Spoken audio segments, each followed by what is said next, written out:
Podtacular episode 395, Hindsight Vision, for October 17th, 2013.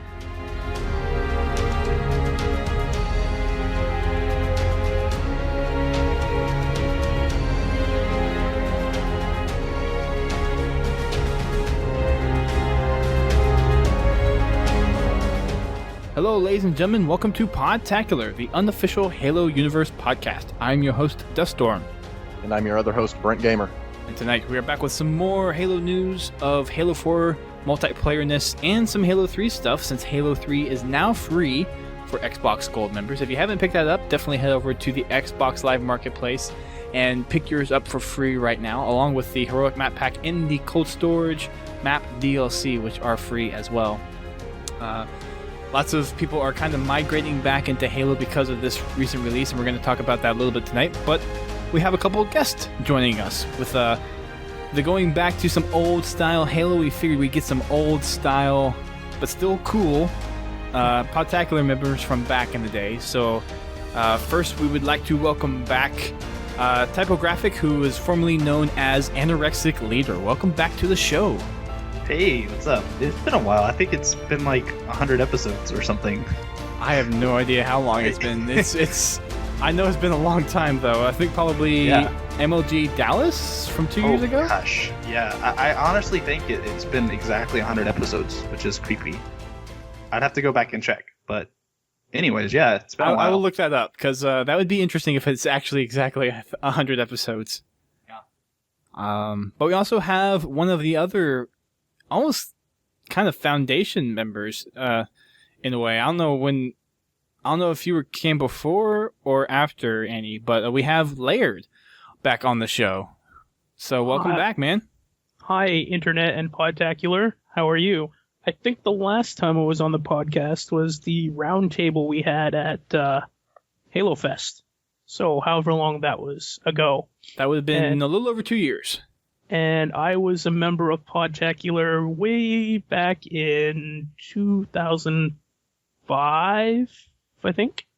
Maybe? Well, 2005 is when it started. It started in July of 2005. Yeah, so I think I came in at around episode 13 or 14 or something like that.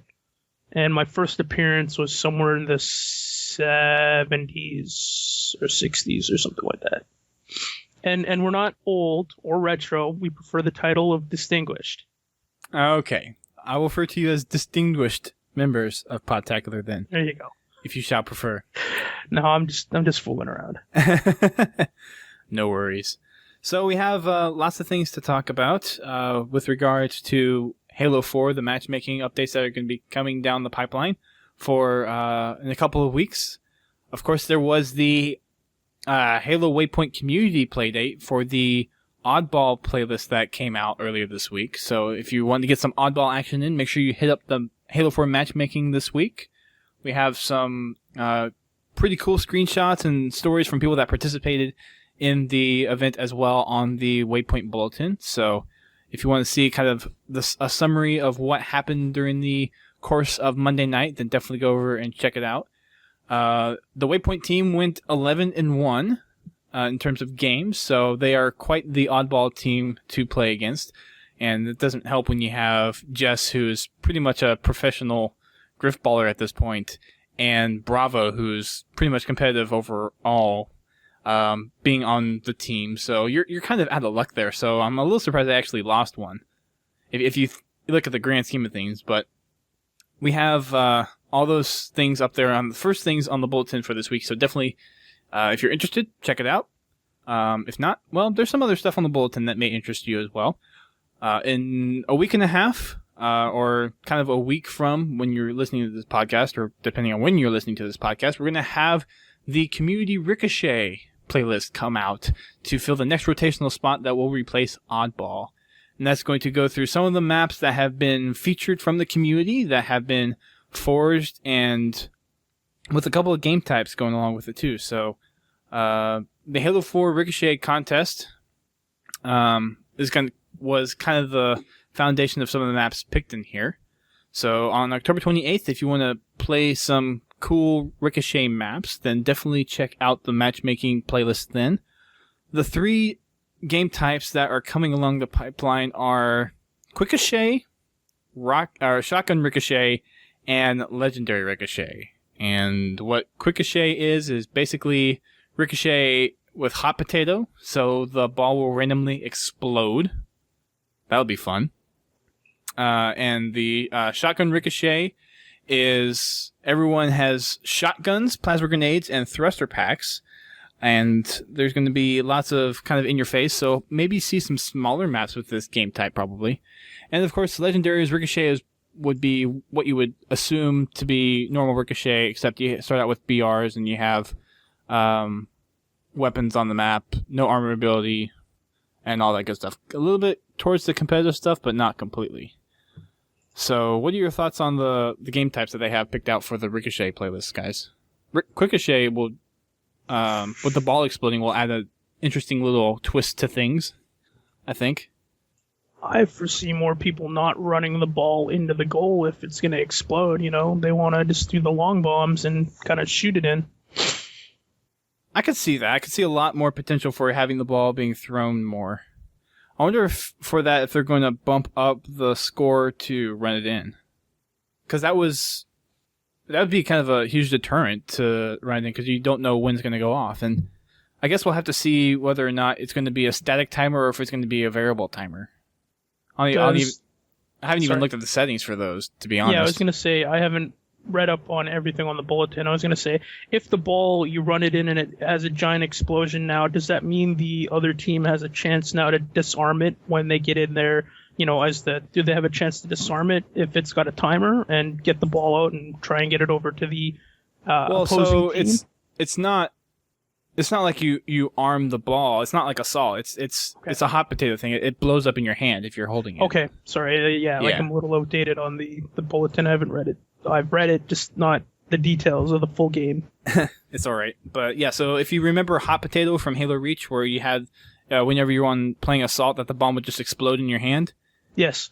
Yeah, it's essentially doing that for the ball whenever you're carrying it in Ricochet. Okay. And it doesn't say in here if it's a set period of time or if it's random. They just said after a certain period of time. So that would, from a verbiage standpoint, that would assume that's a set period of time, but we really don't know. What do you guys think that this would be kind of a cool feature? If they had Ricochet and the bomb random, blah, blah, blah, speaking words, no good. If they were able to, you know, put on a skull, like say they put on more cowbell, so when the bomb explodes, you get that extra big kind of comedic explosion and you know, that kind of stuff. I mean, that could be a separate playlist, obviously, but it would make for a more fun playlist. You know, if you have the bomb and then, you know, it randomly explodes, like you're 5 feet from the goal, your teams are all coming in, and then your entire team's gone because cowbell's now on, or you know, it protects. I don't know. I just thought that might be a cool idea based on what was said. What do you guys think? I think the bigger explosion would be deterrent or detriment to the game type. Are you talking like bigger than a grenade or bigger than like how big it would normally explode from like a griff ball standpoint? Well, griff ball, you know, when you run the ball in, that thing just takes out everybody that's within like 10 feet. I mean, it doesn't matter what. I was just thinking, like, if you're gonna have a random exploding bomb or ball or whatever, you know, at any time it could just go off. It would make it kind of a cool thing in a separate playlist. I mean, you could have your normal Ricochet, Hot Potato, whatever, the one where the bomb explodes, and normal explosions, but Cowbell Skull was the skull that you could put on during campaign of Firefight that would make everything bigger.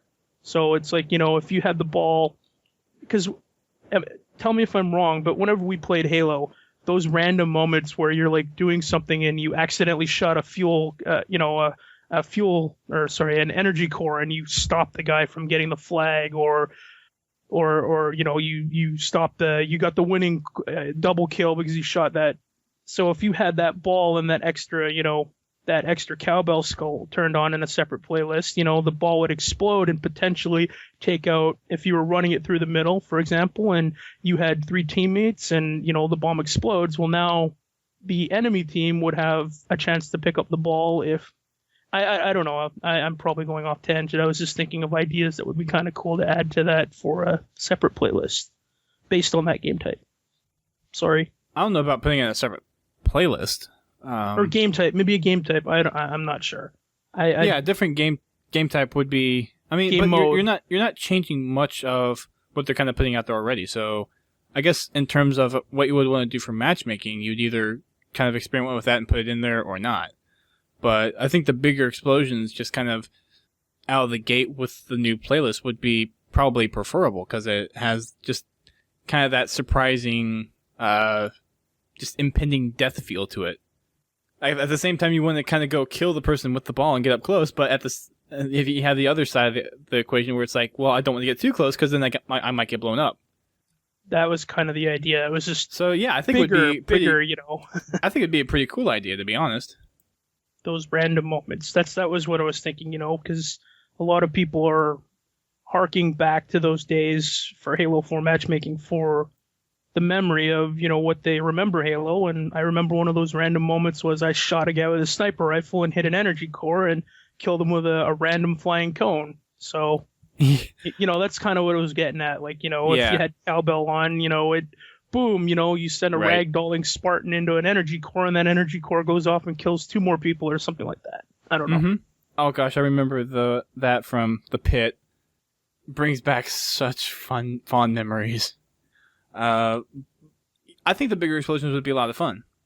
I think it adds that kind of, since they're already putting the explosions in there, might not make it a little bit bigger. Yeah. So, like, definitely. I'm not talking like something where you can pick up the bomb and then hide in a corner and it explodes and you take out everyone on the map. I'm just talking like, you know, it just a little bit bigger than the normal explosion that you get when you get the goal or whatever. Right. It's just whenever you...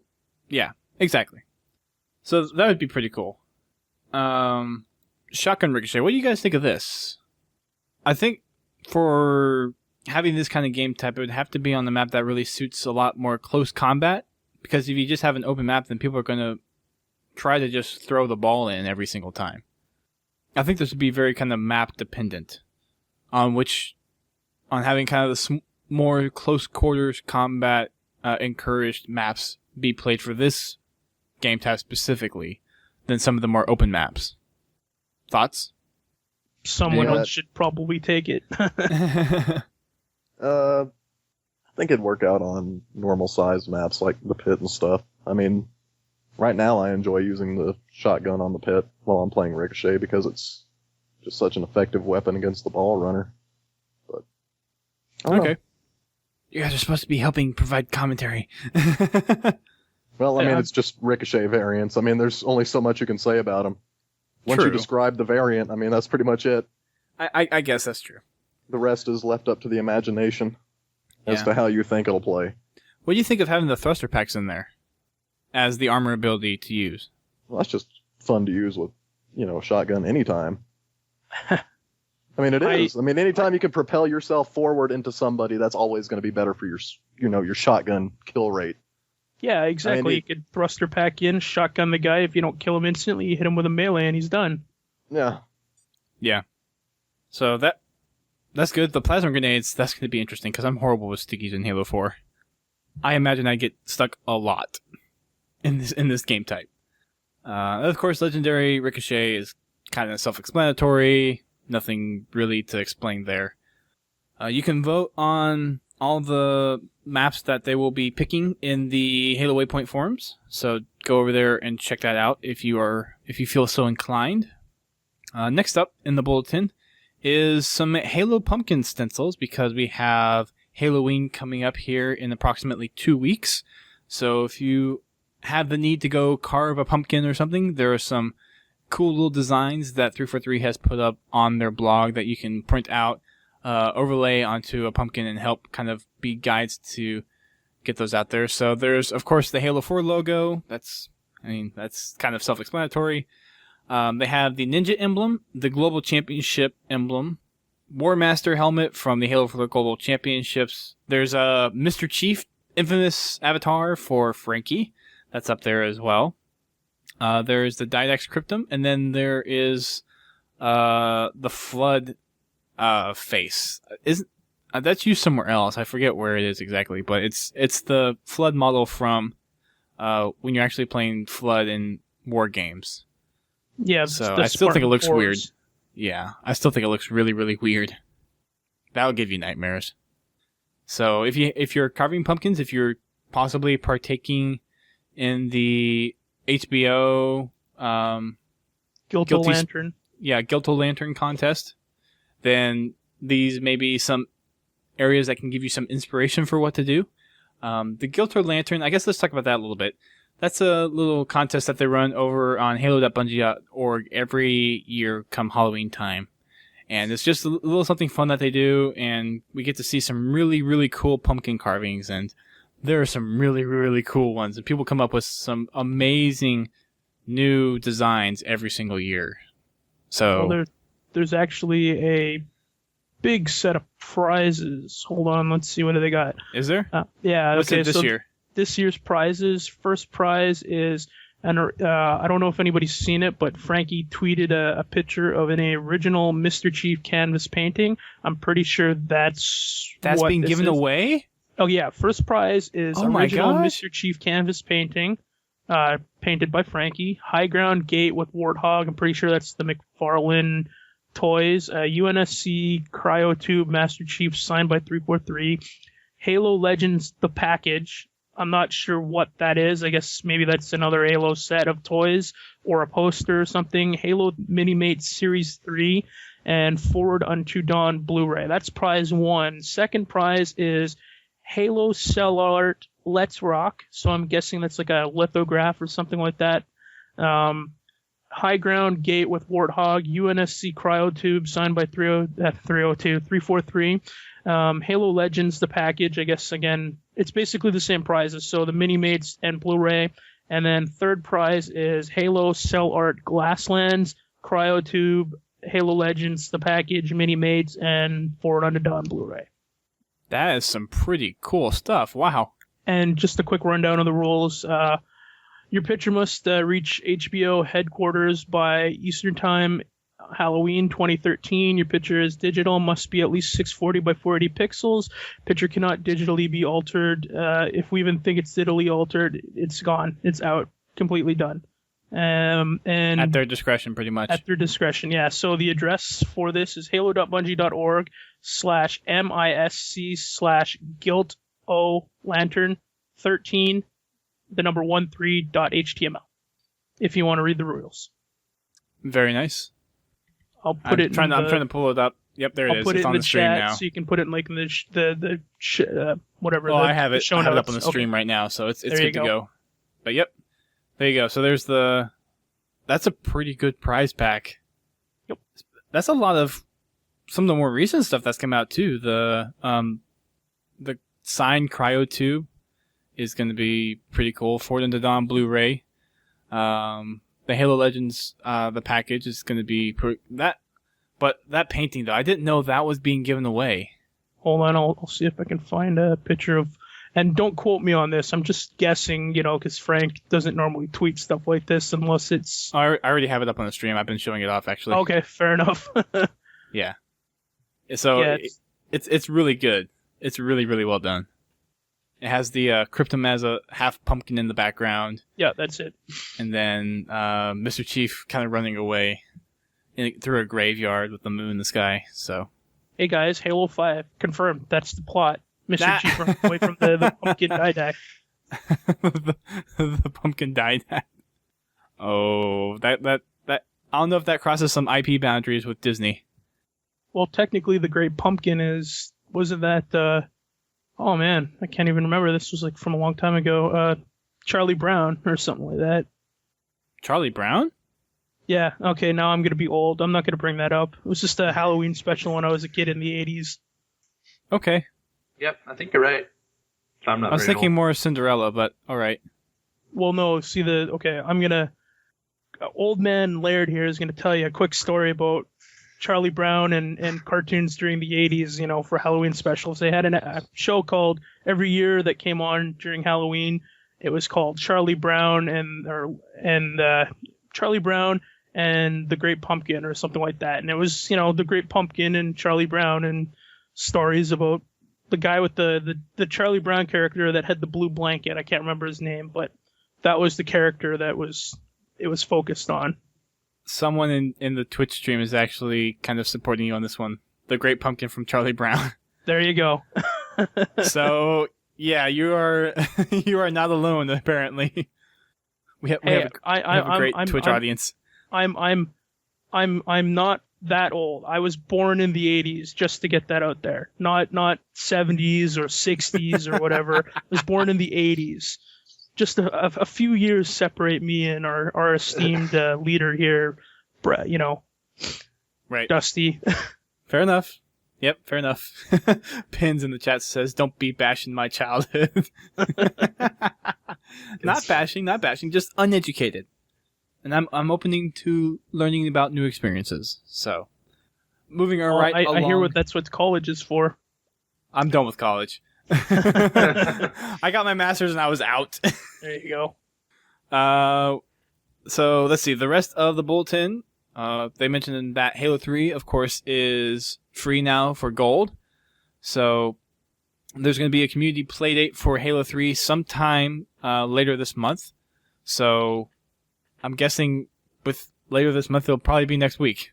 You're going to be on it, right? You're going to be on the playlist with people like as part of the playdate. I think you should. I think 343 or Bungie or whoever's going to put it on should, make sure that you're playing as one of the people they try to hunt down and have fun with. I haven't been approached by anybody.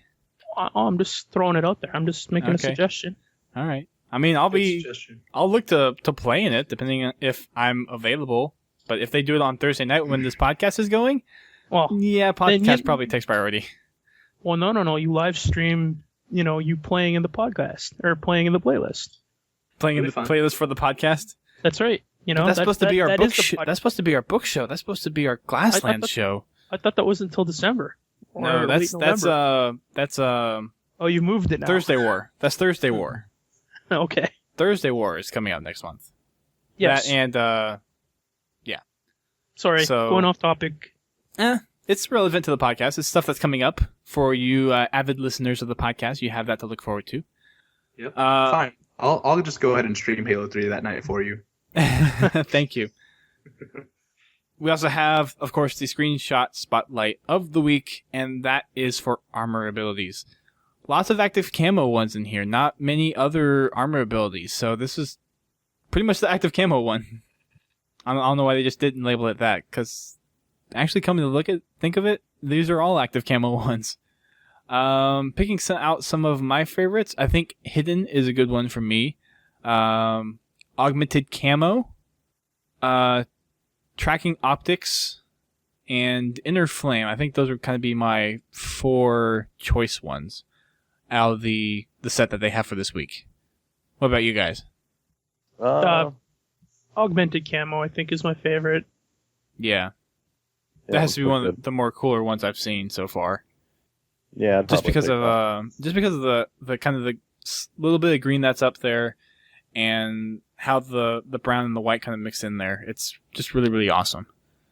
I agree on Hidden. I really like black and white sort of stills, and so that looks awesome. Brent? I'd probably go with augmented camo. Very nice. I think we have the pot out for the week. Yay! Alright, so that is your bulletin for this week, ladies and gentlemen. Remember, if you want to get a little bit of recap of what happened during the play date from Monday, or if you missed it and you want to see what you missed, check out the first part of the bulletin from this week. That will be, of course, linked in the show page when this gets posted. Moving on to some Halo 3 stuff. For everyone who's wondering about DLC, all the prices that were kind of set before Halo 3 became free are still in effect. So, Heroic Map Pack is still free. The Cold Storage DLC is still free. But the Legendary and the Mythic Map Packs you still have to pay for.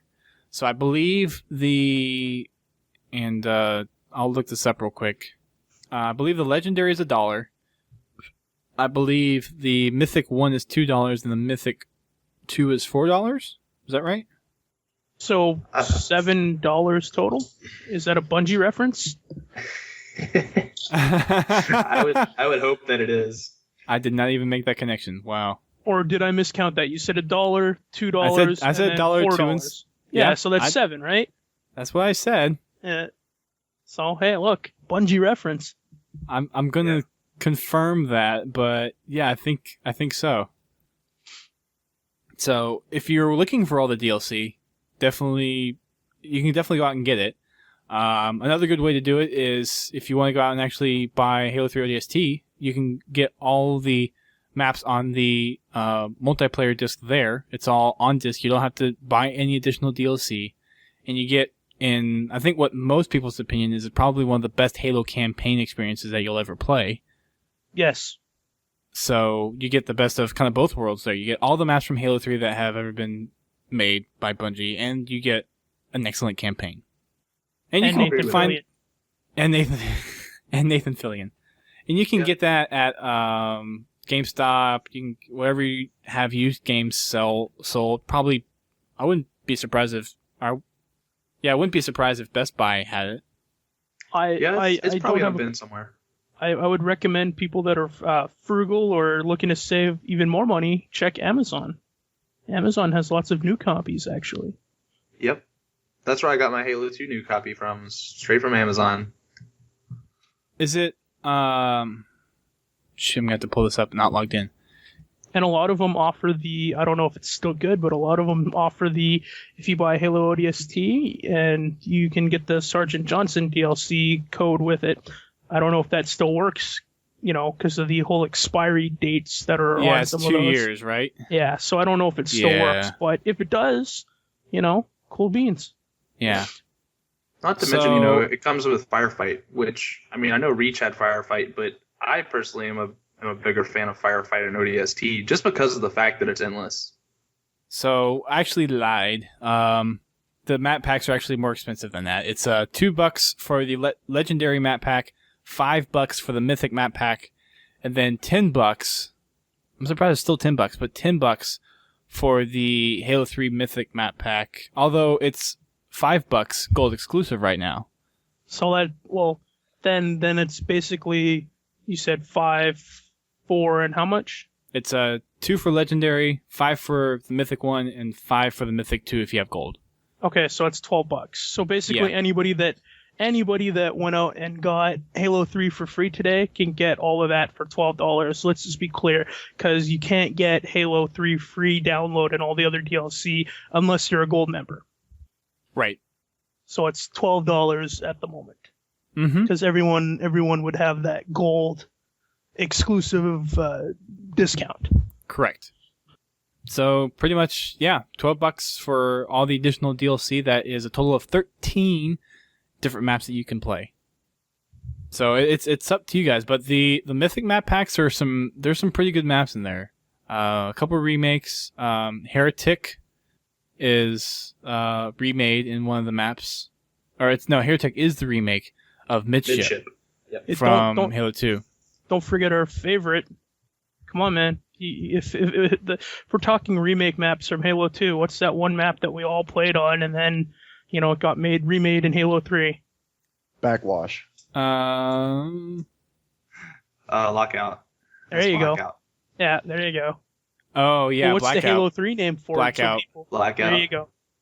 Oh, no, people didn't like Blackout that much. Well, it was an Yeah. exact replica. Well, the map geometry and the background was different, but it was an exact replica of Lockout, which was the big map in Halo 2 that everybody played. Right. But people, I don't know, people didn't feel as attached to it as they did with the Midship remake. Really? Definitely true. Everybody loved a lot of Heretic. Everyone loved Heretic. Everyone loved the fact that map was back, and not many people hung on to Blackout that much, believe it or not. Fair enough. Yeah, it's still I think it was true to how specifically it was laid out, but I think with the different physics, it altered some of the jumps that you could make. I think that was the big thing, was the different physics in Halo 3.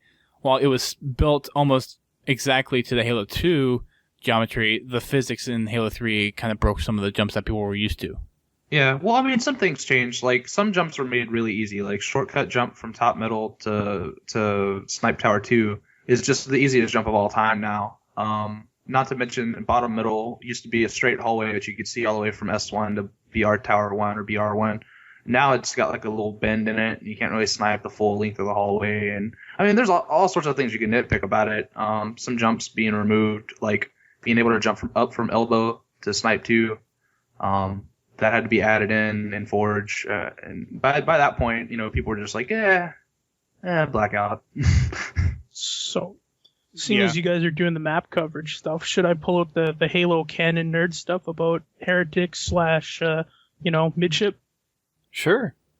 Okay, well, this is kind of a shot at the Halo canon for people that'll listen to the Thursday War, but the ship that's actually in that is actually called Pious Inquisitor, and that's a big plot point from the book, the Thursday War. So, if people wanted to know like little cool things about the map, that ship is actually in the Thursday War novel that you played on. Interesting. I did I wonder not if they know did that. that intentionally. I'm pretty sure they did that intentionally. Yeah, I think everything's pretty much done intentionally at that point. Yeah. Halo has a Bible, for Pete's sake. Yeah, that is true. I wonder how big that Halo Bible is. Probably bigger than a regular Bible. I have to assume that most of it's just remember, digital. now we're in the future. Yeah, it's going to be digital. Yeah, it's not an actual physical Bible anymore. It's probably all digital. Yeah, big PDF. enough it can't fit on a Kindle. Massive PDFs. Big enough, I'm sure they can carry it all around on their Windows phones that they all carry. Oh gosh. I don't know, how big do you think that PDF would be? Probably several hundred megs, right? Depending if they have images in there, or if it's just text, then yeah, it might be smaller. But I would assume they'd have like sketches and images and all that nice stuff. Like if you look at the We'll never that know. encyclopedia and the art of building worlds. I mean, if you think of that, all that included in the Halo Bible at least 10 times over. That's we can That's only probably an speculate. understatement. Yeah, 'Cause exactly. It's under lockdown. We'll never see it because even people at 343, I presume, don't even get to see it. Only a select few that are in charge of the content.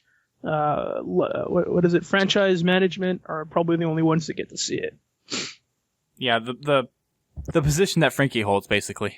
Yeah, and Kevin Grace and a couple other people. Yeah, very few people.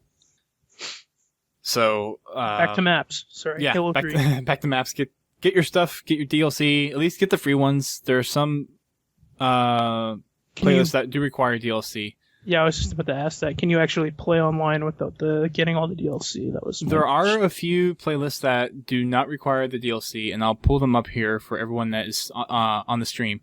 But we listened to them last week, and I think it was either 5 or 7 different playlists. Lone Wolves was one of them. I remember off the top of my head. Let me pull up the list real quick. Lone Wolves, Team Slayer, Social Slayer, and Multi-Team are the 5 playlists that do not require DLC. Now, I think I remember hearing somewhere that they may remove some of the DLC restrictions on some of the certain playlists, but as far as when and if that happens, they haven't made any public announcement yet. Does anybody know what the current Halo 3 population is, like right as this moment? No, but I know last night it was like around 50,000. It's pretty Whoa. crazy. That's a lot. I don't know how big it was. I remember last night I was playing, it said it was pretty low. It said all players was like 2,300. Yeah. Guess it depends on the hours you're playing it. Well, 50,000 to 2,300 is a big difference. Yeah, well, Yes, I think, but I mean, how many of those just are came young out. children that had to go to bed when you're playing at 3 in? Yeah, that's true. Yeah, that's a good point. I was kind of up late playing a little bit. Yeah, know. somebody, I can't remember, We'll have to see what Major Nelson posts out for the for this week's numbers. activity. Yeah, the activity numbers. Yeah, I can't remember who it was that posted in the Halo community, but the number that they posted was around like 45,000, and that was only in ranked, I think. Wow. And so, I mean, you don't take into consideration social, because a lot of people played Social Slayer, and Social Slayer doesn't require DLC either, I believe. So it could be potentially a lot more. We're not really sure. Yeah. I remember Siren actually making a post on Twitter saying that at one point last week, before Halo 3 came out, that the Halo 3 population numbers were actually over the Halo 4 population numbers. That's just sad. Let's A little not bit. really get into that. Yeah. We're But I will- concentrating on Halo 3. Yeah, well, I will say that Halo 3, in terms of just competitive, the MLG playlist had around 800. It might be more now that more people have got it, but it had like 800 the other night, and that right there is like double what Throwdown was constantly seeing around 400 or 500. Well, if we're going to talk about comparing the Halo 3 to Halo 4, I mean, did anybody besides me think it was kind of a brilliant marketing ploy to get people interested in Halo again, just by dropping Halo 3 for free? And everyone was basically saying, we want a game like Halo 3, you know, because we love Halo 3. And, you know, that's what a lot of people were saying, you know, their fond memories of Halo 3. And then, you know, as a brilliant marketing ploy, it's like, well, they want a game like Halo 3. Let's give them Halo 3 and get them interested in Halo again. Bam! Halo Right. 3's game of the month for free, you know, and everyone runs and grabs it. Yeah. And there's I'm assuming a huge influx of at least older competitive people that have come back to play because of how popular Halo 3 was back in the day. And arguably, Halo 3 is probably the pinnacle of Halo multiplayer. I'd agree with that point, but you know that. Halo 2 was my pinnacle, like, because that was like what I dumped. I went back and I checked my stats. That's what I dumped the most hours into. I have over 5,000 games played in Halo 2 versus a couple thousand in Halo 3 and, you know, less in the other games. But, you know, Halo 2 was my pinnacle game. I can agree with that. I can't really say in terms of tracking because of the fact that during Halo 2, for the majority of my time playing it, I played at LANs, and I didn't have online until really late into Halo 2. But I think still my stats late Halo 2, only having it for about 8 months, I still played over like 1,500 games. So it was like a ton. But I definitely played more Halo 3. And I agree that people, you know, they feel like they missed that because Halo's changed so much since you know, Reach and 4 have come out. And I can feel that, you know, that people really do wish it was like yesteryear in a lot of ways, but you know, it's just it comes down to what 343 wants to do. Correction, for me, looking at my Bungie.net stats, 3,322 games for Halo 2, 1,498 games for Halo 3. Whoa. Yeah, that's a big difference. Yeah, I have, like, triple sorry, that in I was just off by distance. 1,000, but, you know, pretty close on Halo 3. There you go. Yeah. And it's not It like just you goes can to show play how- online games for ODST and you know, Reach. Well, Reach was a fun game, just not my favorite of the Bungie Halos. We'll just leave it at that. I see. That's Just leave it at that. fine. I mean, everyone has their game that they like. Exactly. And I know some people, their favorite game is Reach, some people is Halo 4, some people is Halo 3, and some people is Halo 2. Halo 1. And very few people with Halo 1. Yeah. Hey, so am I going to find you busting out Halo 1 and playing on, what was that? Microsoft does not condone or support this use of a product with their name and such whatnot, but the Xbox Kinect? Were you one of those guys that used to play Halo 1 on Xbox Kinect? I think that was what it was called. Oh, XPC and stuff like that? Or... Yeah. Well, no, not just Halo PC. Like, there was that... No, No, XPC. no. XPC. Yeah, exactly. It was the only way you could play Halo multiplayer online Yeah. unless you played the PC version. I just Yeah, remember that. I played it before, but most of my Halo I've 1 used- came from landing, so I've used X-Link Kai and I've used Xbox Connect. yeah. I think most people that have wanted to kind of play those games over the internet since Live has not supported it anymore have done so. Yeah, definitely. I mean, even if it's technically against those terms and services, I mean, I don't see how it can really be that way, because you're just emulating extended network from your own network, and you're not tampering with the game or the system specifically. Yeah. You're tampering with your own stuff that is outside Right. the realm of the Xbox and the game. Which is why I'm sure they didn't shut them down. Like, if you had somehow modified the software on the Xbox or the Xbox hardware or whatever, then they Right. might have gone after Right. Yes. this group that created Yeah. that much loved, which could arguably be said that was the prototype for Xbox Live, possibly. Well, and even if you didn't have those, there's certain techniques that you can do without those pieces of software, especially if you're running Linux, that you can go in and manually alter those ARP tables and mappings of network flow and all that stuff. It's definitely possible without all that additional software.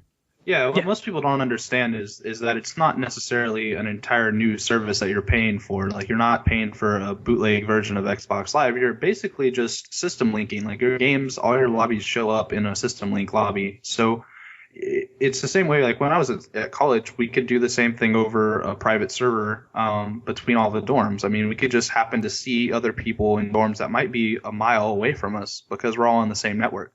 So it's just a system link. It's just system link nationwide, sort of. Yeah, and I remember quite a few times during college when I would do that too. We would do, for at least Halo 2 and Halo 1 sometimes, we would launch Xlink Kai or Xbox Connect and do it across campus. Yeah, that's what we would do. Because, I mean, if that was the way you wanted to play across campus and there were other people that wanted to play, then that's how you played. And I believe the correct networking term is super awesome wide area network. We'll just go with that. It's the SOWAN. SOWAN. I see. Swan? Swan. The Swan song. Well, you have an extra A. Super awesome. Yeah, okay. No, super awesome wide area network. Swan. SOWAN. SOWAN? Swan is Swan. Awesome. Oh, yeah, okay, yeah, SOWAN. Yeah, let's just go with that. Wide area, awesome wide area. Yeah, okay, right. All right, so the things I've learned on Podtac tonight, none of us know simple math, and none of us know how to spell. There you go. I have a master's in computer science. That means I have a good understanding of math. I know. So I'm excluding myself from that statement. Mr. Masters, I only have a bachelor's. Yeah. Yeah. Aren't you special? Yeah. PSO. For going through, let's see, some of the other stuff from Halo 3. Gosh, do we want to touch on campaign at all? Because Halo 3 was the finale in the Halo trilogy. The original Halo trilogy. Well, no, it's titled the Halo trilogy. This one is the Forerunner Saga now. Okay, sure, the Reclaimer trilogy. Yeah, okay, fine, fair enough. Yeah. So as far as what Bungie had intended for Master Chief's story, this was the end-all, be-all of what they had. So as far as people are concerned with the story, if you haven't played through Halo 1 and 2, there are some things that you wouldn't get right away. But Halo 3 in terms of story, it's a little bit faster paced than what I would have liked personally. And if you guys want to talk about that, we definitely can. But it has a pretty good story overall for a video game. It had some very touching points in it too. And it was the first Halo that gave us non-split screen co-op. Yeah, you could freaking do 4 people at one time. Like, that was pretty groundbreaking in terms of co-op for the Xbox 360, I think. Back in the day. Well, and the nice thing about the co-op in Halo 3 was that you were actually able to be different people. Different characters. Different characters. So the first character was Master Chief, the second one was the Arbiter, the third one was the Blue Elite, and the fourth one was the Red Elite? It was purple, I think. Dark purple. Blue, red, close enough. We don't know their names.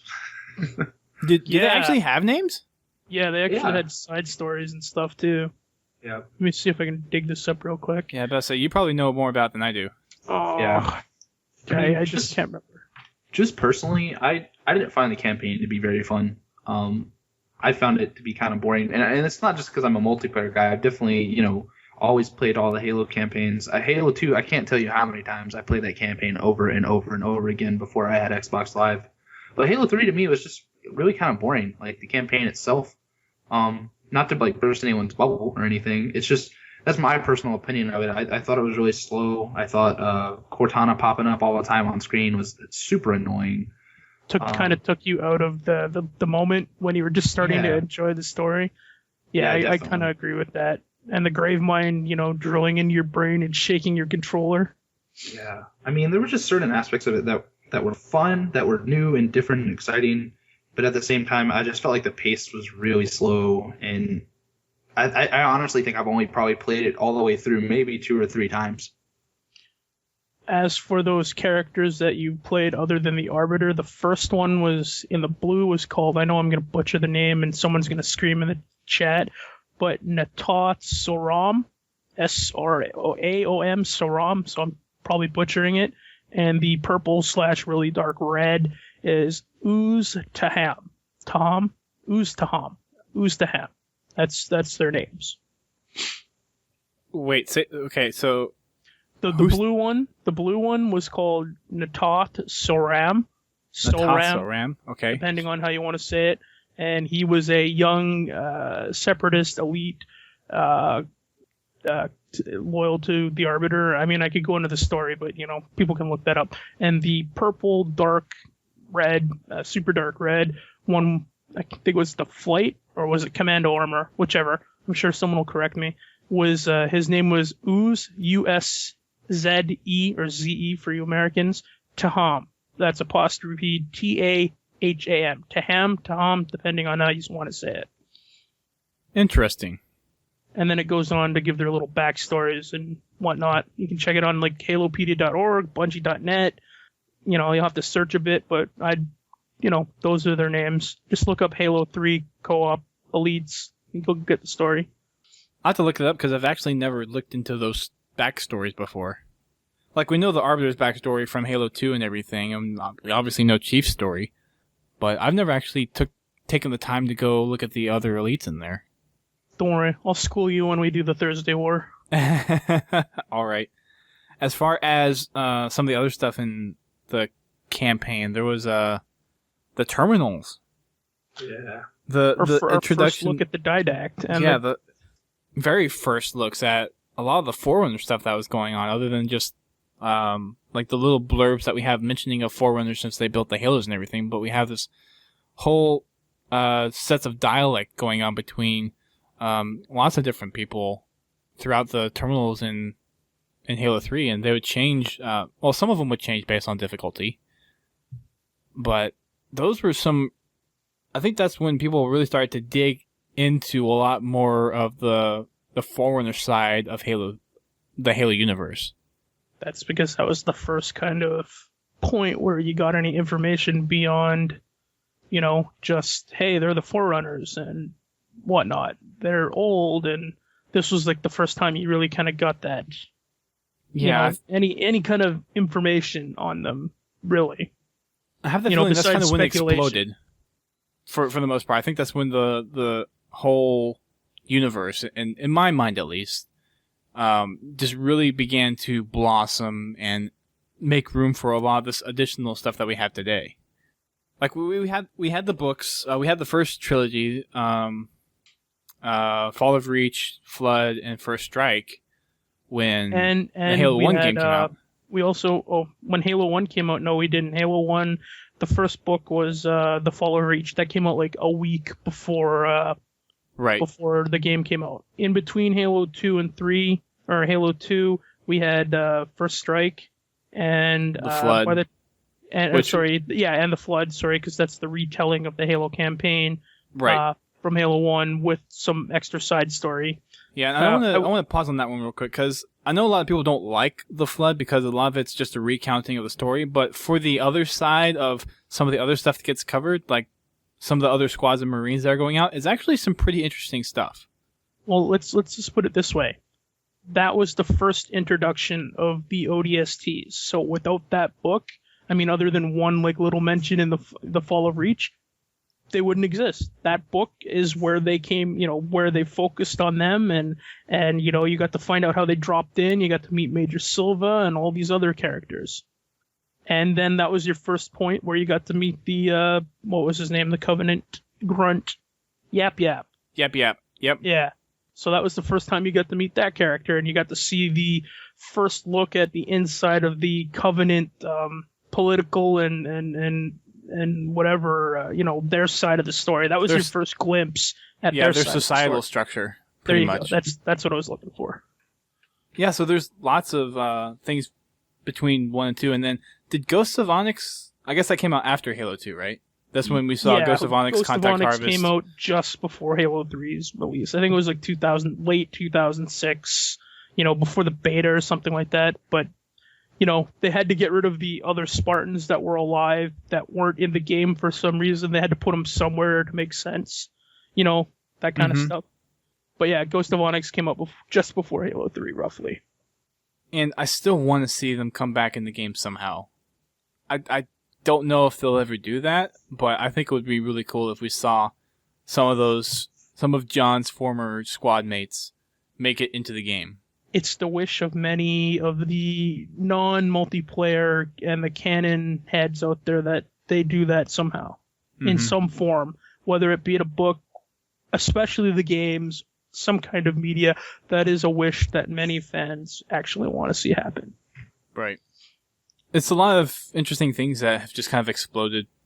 And I guess if Ghost of Onyx came out right before Halo 3, that means there's a whole lull period of I guess, time between Halo 2 and Halo 3 where they weren't really working on any additional fiction. Or at least releasing it. A 3-year cycle. Halo 2 to Halo 3 was 2004 to 2007. I mean, look at all the books that have come out since Halo 3, between Halo 3 to Halo DST to Halo Reach and to Halo 4. I mean, we've had a lot of books come out now. Let's see. You had we had Sorry Contact for turning Harvest, this in, yeah, sorry Cold for turning Protocol. this into, yeah. You also had the Evolutions book, Yep. the Cryptum trilogy, and the Kilo, 2/3 of the Kilo 5 trilogy. Yeah, Kilo 5 trilogy, and then Halo Uprising, if you consider that. As part all of the the comics and the Halo graphic novel and the all that encyclopedia. kind of stuff. Yeah. So There's there have lots of been stuff. lots of publications that have come out since Halo 3 that really just added to the universe, pretty much. Yes. And that's kind of why I say Halo 3 with the terminals, I think, because that's when Microsoft started to take over a little bit more. Was when you saw kind of the production of ODST, you started to gradually see that shift, and then you saw a lot of emphasis when Reach came around, and then how quickly that translated over to Halo Waypoint. Don't forget, since we're talking about Forerunners, the first appearance, if you want to be slightly corrected, was the Halo 3 Iris campaign. I don't know if anybody besides me remembers that. I definitely remember it because I was slated to win. I was slated to win one of the prize packages. Yeah, the blue shirts with the Iris. And I never did. I was never, because at the time, my account was still labeled as a child account, even though I wasn't a child anymore. And so I wasn't eligible to receive it. So I was like number 89 to claim out of the 100 for week 2 of the Iris stuff. And I never was able to get it. eBay, man. eBay. Really? Oh, I'm sure there's someone out there that's eBaying their stuff. But there was only 100 that went out for each one. Money talks. I don't know if I have that kind of money. Well, I don't know what they're selling it for. I'm just saying money talks. But Mr. Williams here came up with a very good fact that you should pull from the chat and mention in the stream, because there's good info there for people that want to find Halo 3. I see. So yes, Annie or Typo. Which do you prefer? Well, these days, definitely Typo. It's been a while since I've been anorexic leader. Yeah, that's just how I remember you guys. Yeah, and way back in the day. I mean, I still have a few people from early college that still call me Annie because I hadn't changed my gamer tag then. So I get both, but mostly Typo now. Okay. Well, sorry if I keep on information. Sorry if I keep on calling you Annie. Oh no, that's cool. So as far as he just posted something in here. Interesting thing: GameStop is selling ODST for $7. It's used, of course. It's not new or anything, but you can go get it for $7. I'm guessing you could probably find a new copy on Amazon for $20, maybe 15, maybe. I don't know. Possibly. Hold on. Someone go check real quick. Yeah, I'll do it. Hold on. We try to. I guess we try to find the cheapest deal as possible. Us as gamers. So definitely check around. GameStop is a good place. Amazon's a good place. eBay, of all places, is a good place. For a brand new copy of Halo 3 ODST, I don't know if this is direct from Amazon. It says it's $13.52 if you're an Xbox Prime member, or sorry, Amazon Prime member. Xbox Prime member. and if you buy it from non-Amazon, $11 and like it's through Amazon, but from non-Amazon direct sellers, $11.57. That's not bad. US, which is basically the same as Canadian. So Yeah, so it's $13.50 essentially for or Amazon Prime. If you want to support Microsoft doubly and get 2 games, you can buy Halo 3 ODST / Forza Motorsport 3 for brand new for $17.80. Oh my gosh. Wow. I'm just throwing it out there. That's Forza what it says on 3. Amazon. We're looking at a dated game for both sides. I'm just putting it out there. If I know. for $4 more you want to get a second game, you can. Brand new. Yeah, that works well. If you like the racing games, I guess that's a very good deal. I'm kind of eyeing the ODST collector pack right now, at least because I have that on the Amazon site. Yeah, that was kind of a disappointment for me. I'm a collector of all the limited editions, and that collector's pack. I mean, it's cool that it had a controller, but it's just a game and a controller and a ugly looking package. I went and got on eBay, I think, for $80. Well, if you like it, I mean, that's I'm not throwing down on you. It's just my opinion. I think they could have done a little, even if it was just like a metal case or something like that. Yeah. Or if you want to go the Halo 3 Legendary Edition route, you can go get the helmet for $150. Is it still $150? Yeah. Really? Wow. Well, new it is on Amazon. Oh, well. I'm sure people can look other places and find it for less than that. Probably. If they look hard enough. Or not really, but Yeah, probably. Always consider your options, audience. Never buy it unless you really, really, really, really, really got to have it right now at that stated price. There's no reason you can't look around and make price comparisons. I'm surprised there's still some listed as new around. I know a friend who bought Halo 3 ODST brand new last year, I think. We were down in the States. He bought it from Fry's for like $8. Still had the saran wrap on it, or sorry, the cellophane. So, the saran wrap. Yeah, saran wrap. So it just depends on where you go. I mean, you can come across a good deal. Very nice. So yeah, check all your local used games stops for if you want to go the route of getting ODST to get that multiplayer disc. That would be a good way to do it, and that way you just have that there and don't have to worry about buying the DLC. So you're essentially, I guess at that point, if the DLC is $12, then you're getting for $13.50 for an extra $1.50, you're getting ODST. Not a bad deal. Now, of course, you don't get the campaign, but you can just go and download Halo 3 and play the campaign from there, since that's free. So free's good. Yes. Free's good. Audience. Yes. Other people in this chat should chat this podcast should talk besides me and Dusty here. Get some input, people. I'm just ready for the CSR versus Halo 3 matchmaking discussion and ranks and all that jazz. That's what I'm here for. Let's jump ahead to that then. Go for it. Sweet. Yeah, just shoot away, man. I'll direct it after. I'll just keep on directing it. But yeah, if you feel you want to just talk about something, we have a little bit of time just kind of talking about everything Halo. I want to get to a little bit more campaign stuff, of course, and get to the multiplayer. Yeah, go ahead and do your, the little tangents here are okay, as long as they're Halo 3 related. Well, there's a submission from Game Dude 03, who I believe is in the chat, right? Yep, yeah. he is. Sweet. Yep, he is. All right, well, he's a lucky duck. So anyways, Game Dude wrote in, and I noticed he was talking about CSR and Halo 4 and the visible ranks in Halo 3 and 1 to 50 and all that. And so I'm going to read his submission, and we'll shoot from there. So anyways, hey Brent, so great that you're back. That's not why I'm writing this though. I have some thoughts about what needs to change for Halo 5. First off, Halo 5 needs to have some version of social and ranked playlists.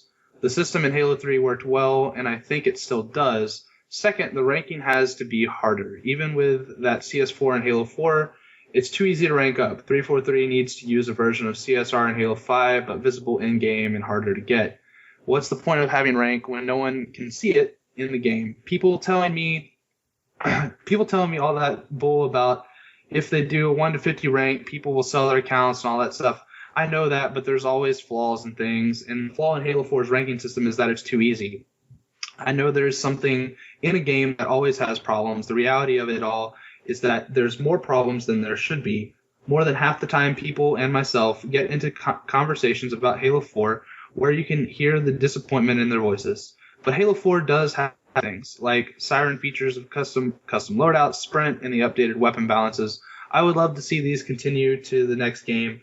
I like Halo 4, and I think it's a good game too, but I don't want to see Halo die like this, and I'm sure you don't either. Thanks for reading my rant. It's one thing that 343 needs to do is go back to the core mechanics of Halo and start there. I just hope it's not too late. Forge you later, guys. So that's awesome. I think that's a really good rant about the things that Halo has done in the past and what it could do to continue. Would you guys like to weigh in on anything he says before I kind of just say my thoughts? I think custom loadouts need to be in the game, but no plasma pistols and no bolt shots as secondaries. You need to only have a primary weapon, whether that be an assault rifle, BR, DMR, hell, even if they let you put shotguns. I know that's a bad idea. I'm just using that as an example. Weapons that change game balance and basically make vehicles completely useless need to be put on the maps. And I believe personal ordnance needs to be taken out of the game because it breaks the game. Okay. Sprint and only a few armor abilities. Sprint needs to stay, but I agree. But something like jetpack and active camo need to be weapon. Something you pick up on the map. Again, it needs to go back to Halo 2, 3, and 1, where something like that you can't constantly use. It needs to be something you pick up, and it's either team can pick it up. It reappears on the map like after a set period. Because you remember how we always used to be like, shit, the rocket launcher's spawning in 3 minutes or whatever it was, right? That's the kind of thing it needs to be like. Oh, definitely. Anybody else? Sprint discussion? You can get into that. We're gonna have several podcasts. Bring back armor lock. Oh god. Okay. Control lock. Okay. That was my joke. Bring. So, there. Well, I'll talk. Yeah, we'll talk after podcast. I just armor locked the conversation. Apparently, I can't speak. Well, you armor locked my voice. All right. Well, I'll rebuttal rant on this here. So basically, I want to talk about ranks, and I do want to talk about selling accounts. So here we go. So basically, yes, in Halo 3, we had a 1 through 50 ranking system. People did sell accounts. That's definitely true. Most people don't remember this, but KBC, he was a member of Podtacular for a while. We used to play a lot in the different leagues that we had around on the site. But regardless, I used to play a lot of MLG playlists with that guy, and he had a bright idea one day to start a website called The Perfect Level or aperfectlevel.com, which doesn't work anymore because, well, as you know, there's no accounts to be sold really in Halo. Like Halo Reach just kind of killed that whole idea. And from a Microsoft standpoint, it makes good sense.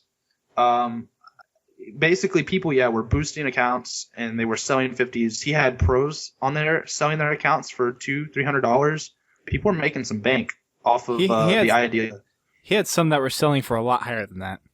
Yeah, I mean, I'm just saying, like it did happen. It's not that people just make this up. It literally was something that happened, and it happened a lot. And before Recon, everyone got Recon. There was the stealing people that had Recon's accounts and stuff like that. I remember that. There were definite issues like that. I didn't see it as too big a problem because in the way I see it is, it's just like if you get an item on Diablo, and I know they're shutting down the auction house and other stuff, but it's just like if you get something rare, or if you have the time and the ability to get to every playlist level 50 maxed out with a bunch of pros on your account, and you want to sell it, then it's just like selling a WoW account or a RuneScape account or something like that. Like, I don't see a problem with the fact that someone makes bank off of putting time into it. I don't see an issue. Microsoft obviously sees an issue with that. And that's why, Reach changed the structure of that to where it really couldn't happen. I mean, what were you going to say you did? You boosted a bunch of social matches? Like, that doesn't really show anything. And in Halo 4, CSR not being visible, yeah, there's nothing flashy in the game to show that off. But the problem, too, that's underlying of all of that is that the actual ranking system was so broken, and most people don't understand how broke it actually was. You could get to a level 50 by properly boosting accounts, playing with somebody that had a high win-loss ratio versus their partner in doubles or something that had a ridiculously horrible win-loss ratio. And once you actually won a game, the game would just overcompensate the win. You could get to a 50 in like 20 games. I've seen it happen. I remember that. We always used to do that. I mean, my KDR, as a lot of people use that as a measure of a value of a player, was only 1.25 or something like that. But my win-loss ratio was like 4-1. So I know exactly what you're talking about to get those the higher ranks. So, I mean, it was an issue at the core. But the other problem that we had is if you played consistently. So the idea, right, when we saw it in Reach, is that if you play over time, you should become a better player, right? Like, if you've been playing Halo since Halo 1, then undoubtedly you should be a good player. You should know what's going on. But the thing is not everybody has the thumbs or the capability of being a good gamer. It doesn't make them competitively it doesn't give them any competitive merit just because they've played a ton. So basically, you could start off in Halo 3 and not know anything at all. Like, your first Halo game, you've never done anything at all, and you play 800 matches or 1,000 matches or something crazy, and by the end of it, right, the game already thinks you're like a level 35. But by the end of it, you're honestly as skilled as a level 50. Like, you could wreck shop against 50s all day. You could actually be that skilled of a player, but since you have so much negative win or so much just added social win losses and other things, you can't move. So you would get level locked.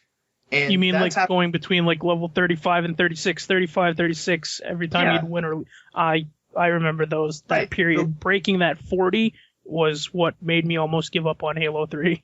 Exactly. And so the problem really was once you got to like a higher level, say you were playing for your 45 or something like that, you'd get your 45 after winning like 18 games straight. You wouldn't drop a single game. You'd finally get your 45, and then you'd lose one game, and you'd go straight back to 44. And you'd have to grind all the way again. And so it was really frustrating because there was literally no way besides making a new account, boosting, or just, getting lucky and getting a good account run up to 50 or something. Yeah, once you got there, you're stuck. My account in particular, I will forever be stuck at 41. The only way I could possibly get a 50 is if I were to go into Team Slayer and just not drop like the next probably 20 games straight. I could probably get from a 41 to a 50 if I won straight, because I only have like 40 games played. But it was an issue, like literally an issue where you would get level locked and you could boost accounts, and then you could sell accounts, and you could use those bad accounts like my account. You could boost that a little more with losses, and then I could help others do that. So it's a rampant problem that they really couldn't solve. Like, whenever I was questioning Quinn Del Hoyo, who came from the Gears community, because most people don't know, when I left Halo and Reach, I went to Gears. I know Quinn very well. We've talked about tons of stuff. I was questioning Quinn a lot when they were announcing CSR. We talked about a lot of different systems between Gears 3, Gears Judgment, Halo, and ultimately he let me know, CSR can't exist in the game because of the fact that it's still built off of True Skill. True Skill is the problem. True Skill is the underlying issue. True Skill came out in Halo 2, guys. That's 2004. And we're still using True Skill. So since True Skill is flawed at its core dynamic, that causes Halo 3 to be very, very easily exploitable. And if that same thing was visible in Halo 4, people would complain about it to Kingdom Come. So that's the problem. Basically, in Halo 5, your best hopes are they're introducing the new matchmaking system, which is supposed to be like True Match or Smart Match or something like that. I think it's You true know- match, yeah. Yeah, hopefully there's some algorithm that they're using close to League of Legends or something like that, that is going to better group you. Because they've been talking a lot about how, if you're a jerk online, if you boot people or you cheat or other things, like you can negatively vote that person. They've been talking a lot about the social features of Xbox jerk. One. Yeah. Yeah, if for Xbox One, if you're a jerk, we can kind of segregate you and you can only play with jerks. They've talked about that, but I'm thinking from a competitive aspect, how is it actually going to help ranks?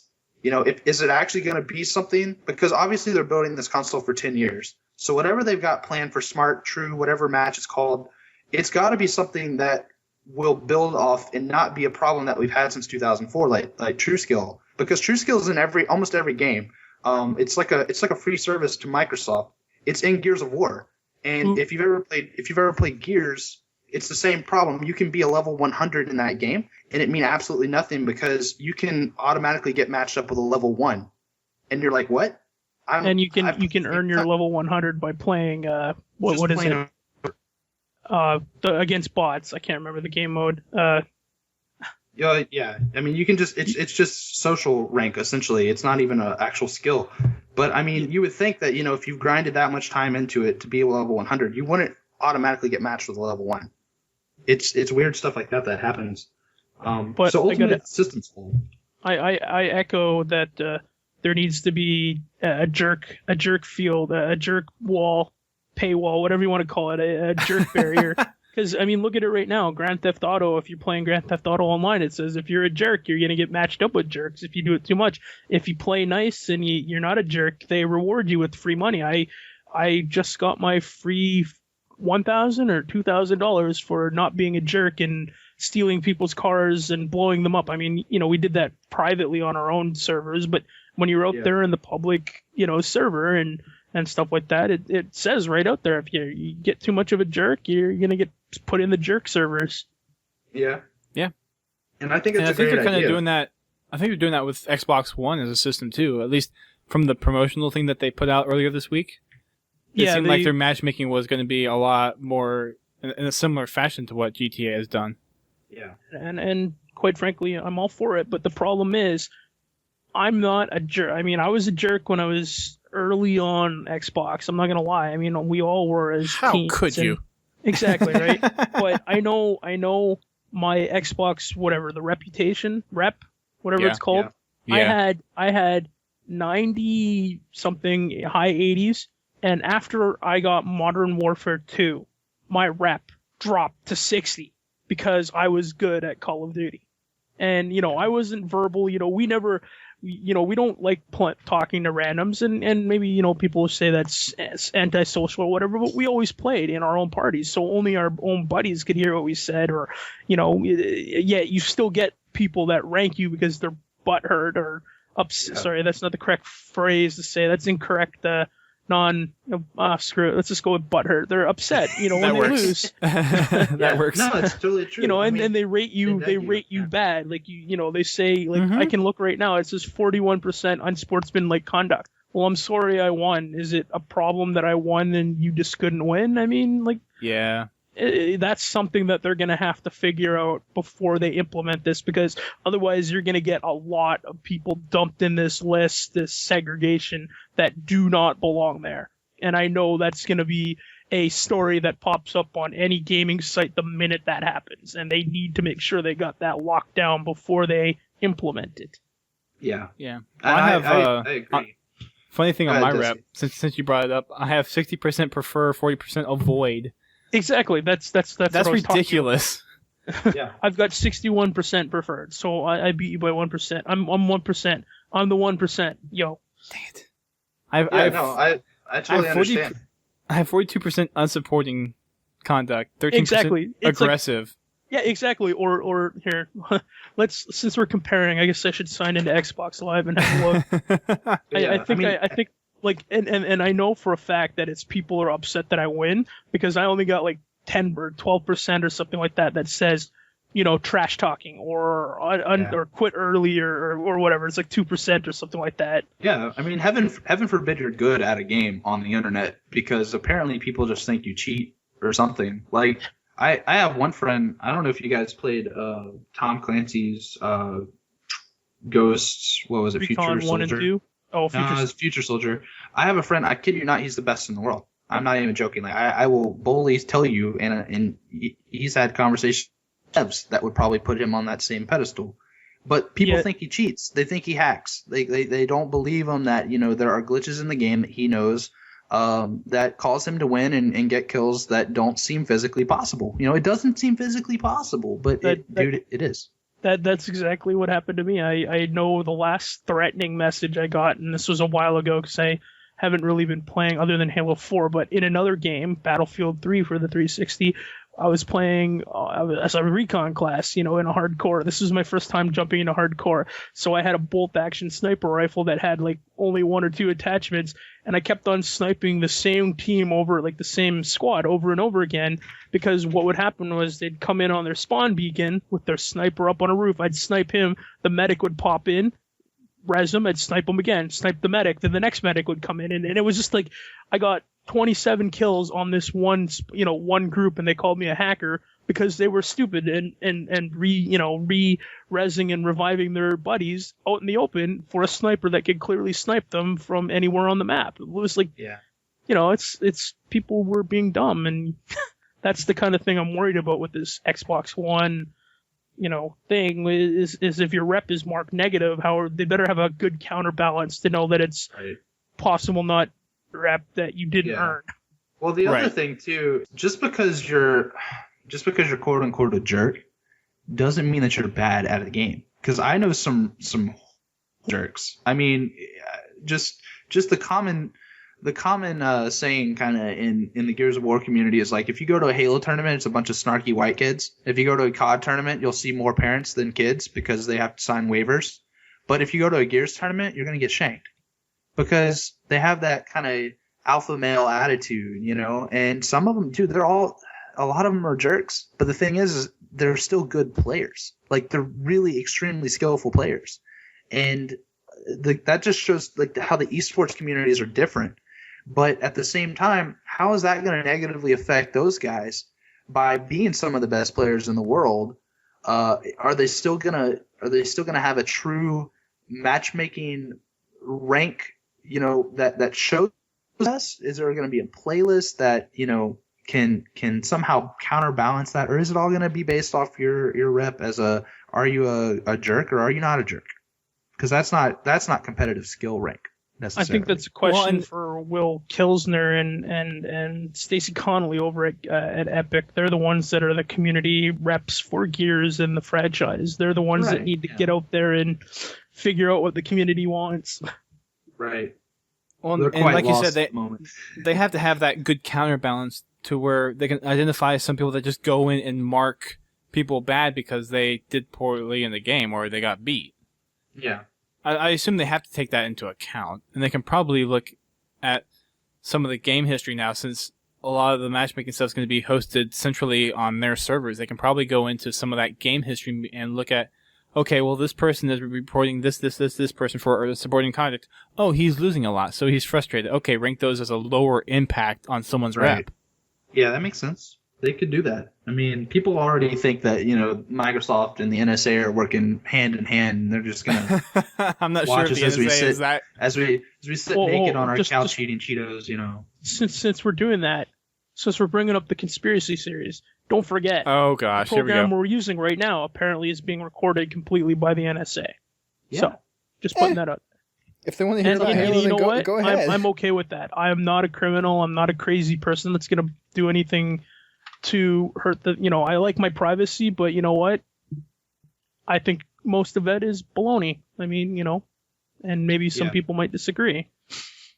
No, I can agree with you there. It's just, it's one of those things is we just don't know. There's a lot of things that have been revealed, but we haven't got these really ridiculously intricate details of exactly how it's going to work. We don't fully know the whole story yet of how matchmaking, how they're going to, take voice samples and how they're going to possibly export that data, or if they're going to do anything with it. It's just like people freaking out over the iPhone with the thumb scanner. Thumb. Yeah, it's the same thing. No one knows. I mean, yeah, in theory, it could happen, but in theory, a lot of stuff can happen to a lot of people in any kind of situation, right? Like, in theory, you could do a crime and do stuff, but you're very likely not to, correct? Yeah, that's true. But yeah, so, the other thing, just to rein it all back to Halo 3, I'd like to make the point that Game Dude said that he's fine with custom loadouts and sprint and updated weapon balances. But towards the end, he says, they need to go back to the core mechanics.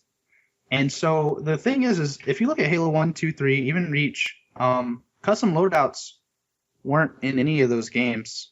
And, they were coming up to Reach.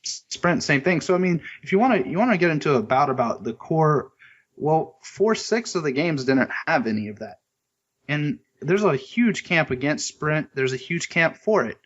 I come from playing Halo 1. I never once in my life, whenever Reach was announced, did I say to myself prior to that, this game is too slow and I need Sprint to compensate to get around the map. Like, I never felt that. Even playing Team Snipers on Blood Gulch, like, I still felt like I got around pretty quick. And then I had a sniper rifle and then I was doing all right. Like, I didn't think I needed to run places. I think everybody's just too much in a hurry these days, But then don't forget, you also had any vehicle that you could slightly bump someone and kill them instantly. Like Banshee, don't you remember Banshee spawn killing? That was only Halo PC on Blood Gulch. Anyways, you grab a Warthog and just spin around on the map and just spawn kill people at the enemy base. You didn't have to even shoot them. It was just like, bump, your whole team died up. They just spawned, that kind of stuff. Right. So don't forget that. Yeah, I mean, I just felt like it wasn't really needed necessarily. I mean, I can see why people are for it. Like, if you try to compare Halo in the fact of numbers and how many people are playing online and quote unquote that it's dead or whatever you want to say about the game, everyone knows that some of these things were primarily added to compete with games such as Call of Duty or to be kind of, on the modern curve of things. Halo's a scientific shooter, it's very futuristic. You would think that they're keeping with the times, right? I mean, it makes sense, but that doesn't necessarily mean that it's a good gameplay mechanic. Maybe what Halo needs to do is just completely scrap everything that's out there and start fresh. I know that might scare a lot of people, but that might need be what happens. I mean, everyone's like, yeah, we want Halo 1 or Halo 2 or Halo 3 as the core mechanics, as you guys were calling it, but why does it have to be core? Why can't it be a completely new experience? Just scrap it all and start fresh. What do you guys think about that? Well, I've had two, not really theories, just thoughts that came in my head over the last couple of weeks because people have been making this big push to go back to Halo 3 now that it's free, and Halo 4 is just not fulfilling whatever they wanted out of it. I mean, the numbers are really low, but I know a lot of people were talking about having like a Halo 2 HD remake. I know that's come up many times in conversations, and that would be cool. But would it please everyone? And I think that's where the core question of Halo lies: is how can we possibly expect a game as broad as Halo to please the competitive gamer, the casual gamer, the guy that gets drunk and plays on Friday and doesn't really care how good or bad he does, the guy that F's and Forge, the people that like to play just for mini games. I mean, there's tons of mini games. You can't even begin to count. The guys that like to run around in the campaign and get outside of maps because they can, or flip warthogs with grenades and entertain us all on YouTube. Yes. Yeah, I mean, there's so many different things. Like, you cannot possibly just make a game that works like that. I think ultimately what happened was Halo 2 and Halo 3 were built with a competitive ground, like a ground set of this is how it's going to work, because Halo's always been underlying a competitive game, and then people made it fun. They found things to do. In Halo 2, like we were playing cat and mouse and zombies, and we were finding ways to get out of maps and super jump and all this stuff. Like, we were making the game casual and fun and increasing longevity. But at the core, like, people still cared if they were good or bad at the game. You know, they still cared at that underlying level that, yes, it's a competitive FPS game on console. So I think now that people are trying to casualize the game in a sense and make it more about the broad audience, you know, to try to capture back some of that audience that's left to go to other larger games that will go unnamed, but we all know what we're talking about. I think it's just because they're trying to make it more of a casual thing, to where they think if we broaden the spectrum, we'll bring in more people who want to play this. Whereas I don't think that's what they need to do. I think what they need to do is go back to the core, and by core I mean there's three things that make Halo in my mind. The golden triangle. There's three things. There's shooting, there's grenades, and there's melee. And that's really it. Like, that's all you need to know. You need to shoot things. You need to have fun while you do it. You need to use grenades, and you need to use them with tactics. Like, you need to know when to throw them, how to throw them, why to throw them. Don't throw them at your teammates. I mean, it's very important. But in Halo 3 alone, between Halo 3 and Reach, there's a lot of issues with the grenades. I could get really nerdy and go all the way into it in depth, but there's texture issues that happen in Halo Reach that make no sense. You'll throw it at a wall and the grenade will come back at you. The jump height makes all sorts of weird wonkiness with the explosives. People called them mini nukes, like all sorts of things. Just changing minor things in the game started to really screw a lot of stuff up from a competitive aspect. And so whenever you look at competitive Reach, like the V7 settings, I think, and arguably some people will say that's the best competitive Halo. Like, there are hardcore fans for competitive Reach V7s that will say that is the definitive Halo experience in a competitive sense. But at the same time, if you set that on one screen beside vanilla Reach, they are two different games entirely.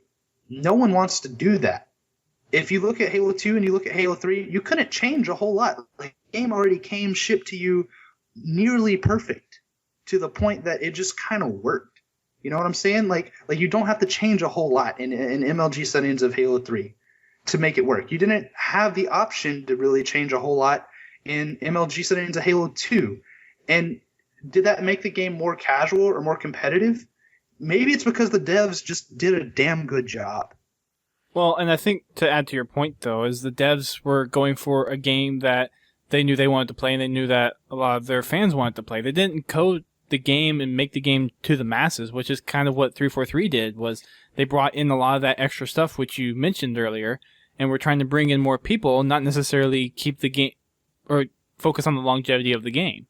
So you lost a lot of that core audience and a lot of that competitive side of things, and now we're seeing this big backswing to Halo 3 because a lot of the stuff that was already in the game for Halo 3 and all the support that it had there. And yeah, you might not get all of the numbers that you would get by making a more competitive, more true to Halo experience game, but you're going to have a longevity that's going to keep players coming back. And I think the longevity is something that needs to be more important, not the sales of units, because if you have the community there that's going to keep on playing the game, then you're going to have other people that are going to see this game being played so much, and it's like, oh, I wonder what this is, and the players will come. With the community. It might not be nearly as much, but the players will still come. Since we're comparing Halos, and we're talking about the future of Halo, here's a question, hypothetically speaking, of course. If Halo 5, Xbox One, whatever it's called now, will be called, launches, and they brought back Reach, Firefight, not Spartan Ops. I'm fine. They can call it Spartan Ops, but whatever. If they manage to work the bugs out so it's a more congruent, more... not what laggy? If they gave us... I'm not going there. What if it worked smoothly, we'll just say smoothly, story-wise, if they brought us Spartan Ops, Firefight, Forge, and multiplayer, we'll say and by multiplayer, I'm thinking they have a playlist that'll literally be called Halo 1, Halo 2, Halo 3, Reach, and then vanilla Halo, or whatever, not Halo 4, but vanilla, we'll call it vanilla Halo 5, vanilla Xbox One, where it's like, that's Halo in its pure form, and if you don't want to play Halo in its pure form at that stage, you can go play Halo in pure form that you remember, Halo 1. Or if you liked Halo 2, Halo 2. If you liked Halo 3 with, weapon, what were they called? Equipment. Say if they bring equipment back. You have your choice. That way, everybody gets to play Halo the way they wanted, just like they did with Halo Anniversary. Lots of people were up in arms that you were going to add new stuff and make it look shiny and it wouldn't be the same. But with the flick of a button, they changed everybody's mind. Who here did not have an awesome experience with Halo Anniversary? I did to an extent, and the problem with that is people were expecting Halo 1 Anniversary to be 100% Halo 1 remade, with shiny, basically. Like Halo 1 physics, Halo 1 multiplayer. They weren't expecting okay, Halo not the multiplayer. Reach. Okay. Well, that's so they didn't, that was so they didn't split the Reach community at the time, the player base, okay, whatever. So stop right there. So that's what you just said, though. No. But if Halo for Xbox One comes out and they give you all the options to play the game as you remember of yesteryear, that splits the community. How is it splitting it, though? People are still playing Halo Xbox One. Are they not? Are they not putting the game in, enjoying the game, and they're part of the community? Like you said earlier, some people like to play campaigns, some people like to do this, some people like to do that. They found fun things to do. So if you gave them options and it was all under one encompassing umbrella of Halo Xbox One, Halo 5, whatever it's called, you can play. You have the choice. You want to play Halo with shiny updated graphics as like Halo 1, so there's no sprint, there's no this, there's no that, there's you're spawning assault rifle and no secondary weapon. You have to pick it up. You want to play Halo 2, SWAT. I'm just saying, that's an option that they could have open to them. Like they kind of did with, with Reach. They had, after the title update, you had vanilla Reach, and you had, 4-hit pistol kill. You had the Halo 1 God pistol, basically. Yeah. Is that not what they did? Like, they gave people those options, and people were happy when they did that. So I'm just saying that, if they wanted to do that, you could have the way Halo Xbox One in their that 343 envisions it, and if those people that do buy it don't like it, they can still stay active, and the population doesn't drop, and they can play Halo how they feel, and then not everyone will be happy, but a majority of the people would be happy. Wouldn't you want to play a Halo game that is shiny and new, and you're not separated from your friends? Because it's like you could play vanilla Xbox One Halo, and then your friends are like, oh shit, we're bored. Instead of going to play Halo 3, popping out your Halo 3 discs and pulling out your Xbox 360s, you can be like, okay, let's go play different settings. Let's go play Halo, and it's a different Halo. It's the same Halo game, but it's a different experience. From a technical standpoint, I think it's an entire nightmare. And it wouldn't work. I'm not saying it would be easy. I'm just saying that would be the idea that I would think would help, a lot of the distinguished Halo people out there that remember Halo from yesteryear as their super fond memories adjust to newer Halo. What maps would you play? Would you play the new maps just with Halo 1, Halo 2, Halo 3, Halo Reach, Halo whatever they be? The settings. I mean, I'm not saying you'd have to recreate old maps. I mean that's internal to 343. Right. Well, that's true. You wouldn't have to recreate old maps. However, the problem is how do you create new maps? Because you have to compensate for different jump heights, different player speeds, different mechanics. Like how I can't even begin to fathom how you would make one core map. How do you do that? Much like most other of the Halo games, I believe a lot more testing needs to be done, and that one B word that didn't happen with Halo 4. At least an external, a beta would have to happen, a long beta, like a month-long beta. Yes. With those settings in place. Like that's something beta that you could literally. I just think that a map. I'm just trying to sit here thinking like a map. Okay, well think about this. Of like Heretic. How ridiculously breakneck fast that would be playing Halo 4 versus playing Halo 1. Well, that's the reason you throw out, like I was saying, in the public beta, if you were to have these different settings, You literally could say, okay, here's the playlist. We all know that 100 million people would literally go into, say if there was 200,000 people, we all know 50,000 people would run right to the Halo 1 playlist. That's how you publicly test the jump height. And then it's like the next time people log in and, they get some feedback, it's like, oh, okay, so a week went by, they said people were jumping too high. This isn't what I remembered. Then whatever, like a large slice of the population is saying, this is not how I remember Halo 1. We ran slower, we ran faster, or, the Halo pistol isn't killing in 4 hits or, 4 headshots, or was it 3, whatever it was. They could adjust it. And then, after the beta goes long, then they can do their more internal testing. But they've got a giant slice of the pie now where they can see where everybody was playing. You put, you can have your settings here, you can have this, and, vanilla Halo, like if a large chunk is playing vanilla Xbox One Halo the way they want to, not want people to play, because you're allowed to play however you want. It's what their envisionment is how you play the game. That 1 month long beta would be how you literally pick up the stats and kind of like a internal, or I guess it wouldn't be internal, a survey.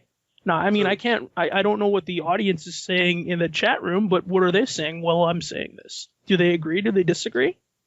Just that the coding would be a nightmare. Well, yeah. Well, Microsoft has the money to worry about that. They have the resources to put it behind Halo. Don't worry about that. It's everyone's saying they need to listen to us. Is my idea wrong? If it could work, would it not be such a grand experience? Well, yes. If they're milking the heck out of the thing and they want to make it to where people will come back to Halo, then yeah, definitely they have the resources to put time and effort into it, or find other people to hire out and work those custom beta builds. I mean, it's Microsoft. Look at how much money they have. I'm just saying, in an ideal situation, that would be what they do. I'm not saying that's what they're going to do, but right. I mean, would that not please you if you had the option to play every single iteration of Halo with updated graphics and if the BR might be like you said. So I don't like the new Halo, the new BR. I really dislike it. I mean, I hated it in before the title update. It's great that it's 4 hit, but they've also taken away a lot of the in Halo 3 you could headshot across the map with it. I can't headshot across the map with the Halo 4 BR because it's they've added a little bit of recoil, and that's just my my complaining that hey, they changed it, but I still adapt. But if you that's funny because I find it easier in Halo 4 to shoot with the BR than in Halo 3. Yeah, see, that's what I was about to say. Like I've been playing Halo 3 a little bit over the past couple nights, and I got some 1v1s in and some 2v2s, and me and a guy that was on my team for 2s, we were talking about, how even on Heretic, like Halo 2 hit scan versus Halo 3 hit scan, like you're going to get 3 shots in the guy maybe off a spawn if you get a lucky spawn and you happen to see him. You're not just going to kill him cross map. Like, it's just not possible. Halo 2, dude, he's dead. Like, if you catch him off spawn, you can get those 4, especially with double shots. Like, you can kill a guy base to base. Carbine on the spawn.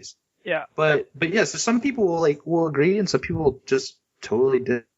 Which is why I was saying, if you had the option, if you wanted to buy support Halo, but you wanted to play it like Halo 1 style, where it's just, I'm just going to say they bring back Blood Gulch, and, it's on every variation of settings. Now you've got the Warthog where you can drive in circles and just run people over because, hey, that's what Halo 1 was. You're talking about just doing this for the beta, right? You're not talking about doing this for the final product. No, the whole game. I was thinking the whole thing. I mean, see, that would be a lot of time and effort to put into it. That would extend the dev cycle extremely. You're essentially building 5 games. Yeah, I wouldn't do that. I mean, from a perspective of doing it in the beta, you can mess around with the physics in there and then run those in beta and see what people think. But I don't think if they see that people want this, why can't they have playlists in Xbox One that offer this? I mean, they did it with Reach. Because you build a game to a certain style and certain physics set. You don't build it to accommodate multiple different styles of play. Yeah, but the problem is now. If you want those styles of play, that's when you go back and play the game. Yeah. But you're not going to be able to do that with the next Halo.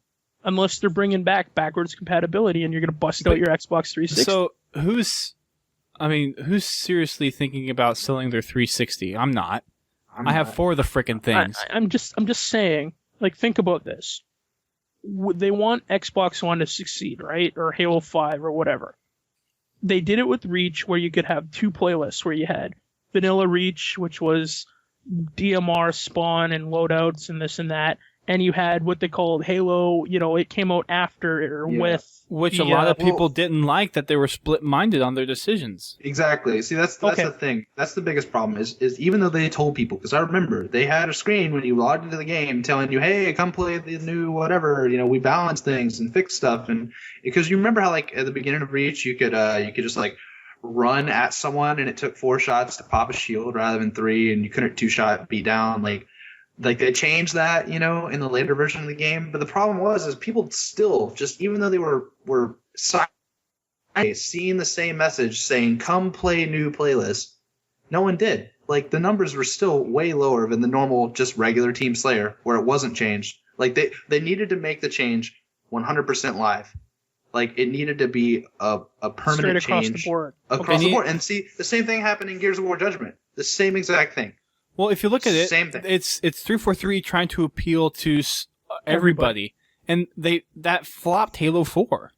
Look at how popular Halo 4 is. Halo 3 is now outranked Halo 4 because with Halo 4 they tried to implement so much features and content in there where it would appease to more people and attract more units sold.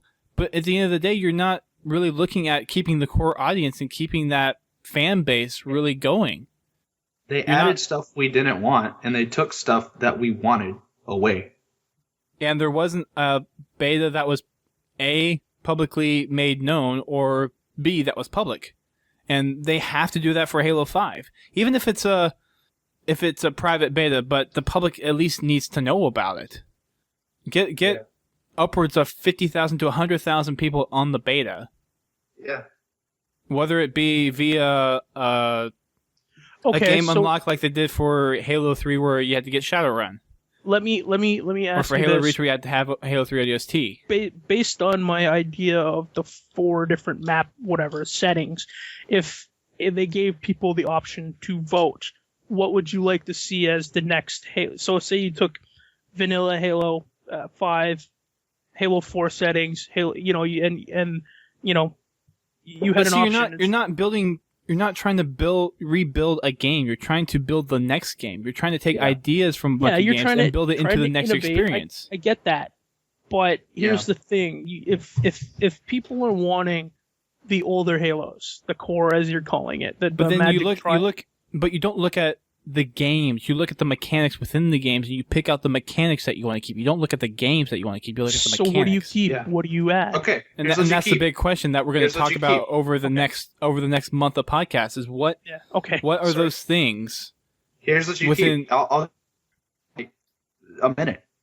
The things you keep are the things that did well within the first 3 games. So not the things that came late. But that's ambiguous. That's ambiguous to everybody because everyone wants different things. And that's where 343 has the biggest job of all of making Halo 5 or Halo Xbox One successful is finding that balance to appeal to the majority of the core gamers and the majority of what people want. I mean, there's people that have started the building Halo 5 series, like Cruel Legacy has one, Naked Eli has one. There's several others out there that people have started, and I'm thinking about starting one of what people would like to see in the games for Halo 5. And that's what needs to be done. People need to promote their ideas out there and critically analyze all of the past Halo games and what they have done correctly, what some of them may have done incorrectly, what Halo 4 has done correctly, which in some people's minds might be very small, and what they've done incorrectly. So it's just that whole looking at the Halo universe within the games as a whole and picking out those features and gameplay mechanics that would work well in would be considered a core experience for Halo. Yeah. Well, I mean, one thing that I think people need to understand, since we're mainly talking about Halo 3, is that equipment was like a trial test, I guess you could say, for what we see in Reach and what, is now Ordnance and stuff that happened equipment didn't necessarily work in 3. So, I mean, it's not like I'm trying to say Halo 3 is a bad game, because there's a lot of things they did well, but there's a lot of things people could argue they did badly. From a competitive multiplayer standpoint, online play, hit scan is a great system for a BR fight cross map that we see in Halo 2 and that we see in Halo 4. But on LAN, hit scan's not necessarily a great system. But the thing is now that we have dedicated servers, you should start thinking more about the game as how it will be played on LAN rather than how it reacts online. So that right there is like a big question for Halo 5 is do we need a projectile system like we saw in Halo 3 where you slightly have to leave the trail and it's a more skillful system per se. You could argue that because we have dedicated servers, or do we keep with hit scan from Halo 2 and Halo 4? Something that we see that we know is proven to do well in online scenarios. Because what happens when you play customs? Do you get dedicated servers with customs? We don't know. Right. Well, and the other thing to that is, too, you can have multiple different, like, multiplayer networking engines running for the game. So you could have one that's built for matchmaking, you can have one that's built for LAN. I don't see why they can't do that. Yeah. What I would love, honestly, I don't know if you guys have played Battlefield 3. Yes. I'm not sure what they're going to do in Battlefield 4. But you know how in Battlefield 3 you can buy your own server? Yep. Like, yep. You can literally, if you wanted to host a tournament, like, why the frick can you not do that in every multiplayer game? Like, especially now that we're going to have 300,000 servers, I would gladly pay Microsoft money so that I have a dedicated host for a tournament or event that I'm running in the community for a day. Oh yeah, I was talking to someone about this too, and I think it would be a fantastic idea. That could be a solution, I guess, then, how people could play Halo they want. What if, you did have your own dedicated server, but my 343 gave you the option, presets of, hey, you can play Halo 3, Halo 1, 2, you got the autos, like you go into the map setting and it's like, okay, well, there's Halo 1. You click that, and then you run that on your server. Let's forgo the whole different Halo versions, because that's just, in my opinion, that's the wrong way to approach it. No, but if you're running your own personal server, that could be a solution to, keeping people interested in Halo. But it's not really a personal server. It's a Microsoft mandated server that you're paying for. Well, yeah, but you were bringing up Battlefield. Like Battlefield, right. you can. But you can't go and set it to play Battlefield 1 or Battlefield 2 or Battlefield Bad Company. You're just playing Battlefield with you're playing Battlefield 3 but you can with set the it options however of 3. you want. That's what I'm saying. Like, what if they gave you the option to, if you owned a quote-unquote Halo server, if they gave you the option, like, when we go into you could have your own game types maybe and like map rotations, but you're not looking at different experiences of Halo, like Halo 1, Halo 2, Halo 3. You're looking more of like, okay, you can set up your map rotation and game type rotation for this server.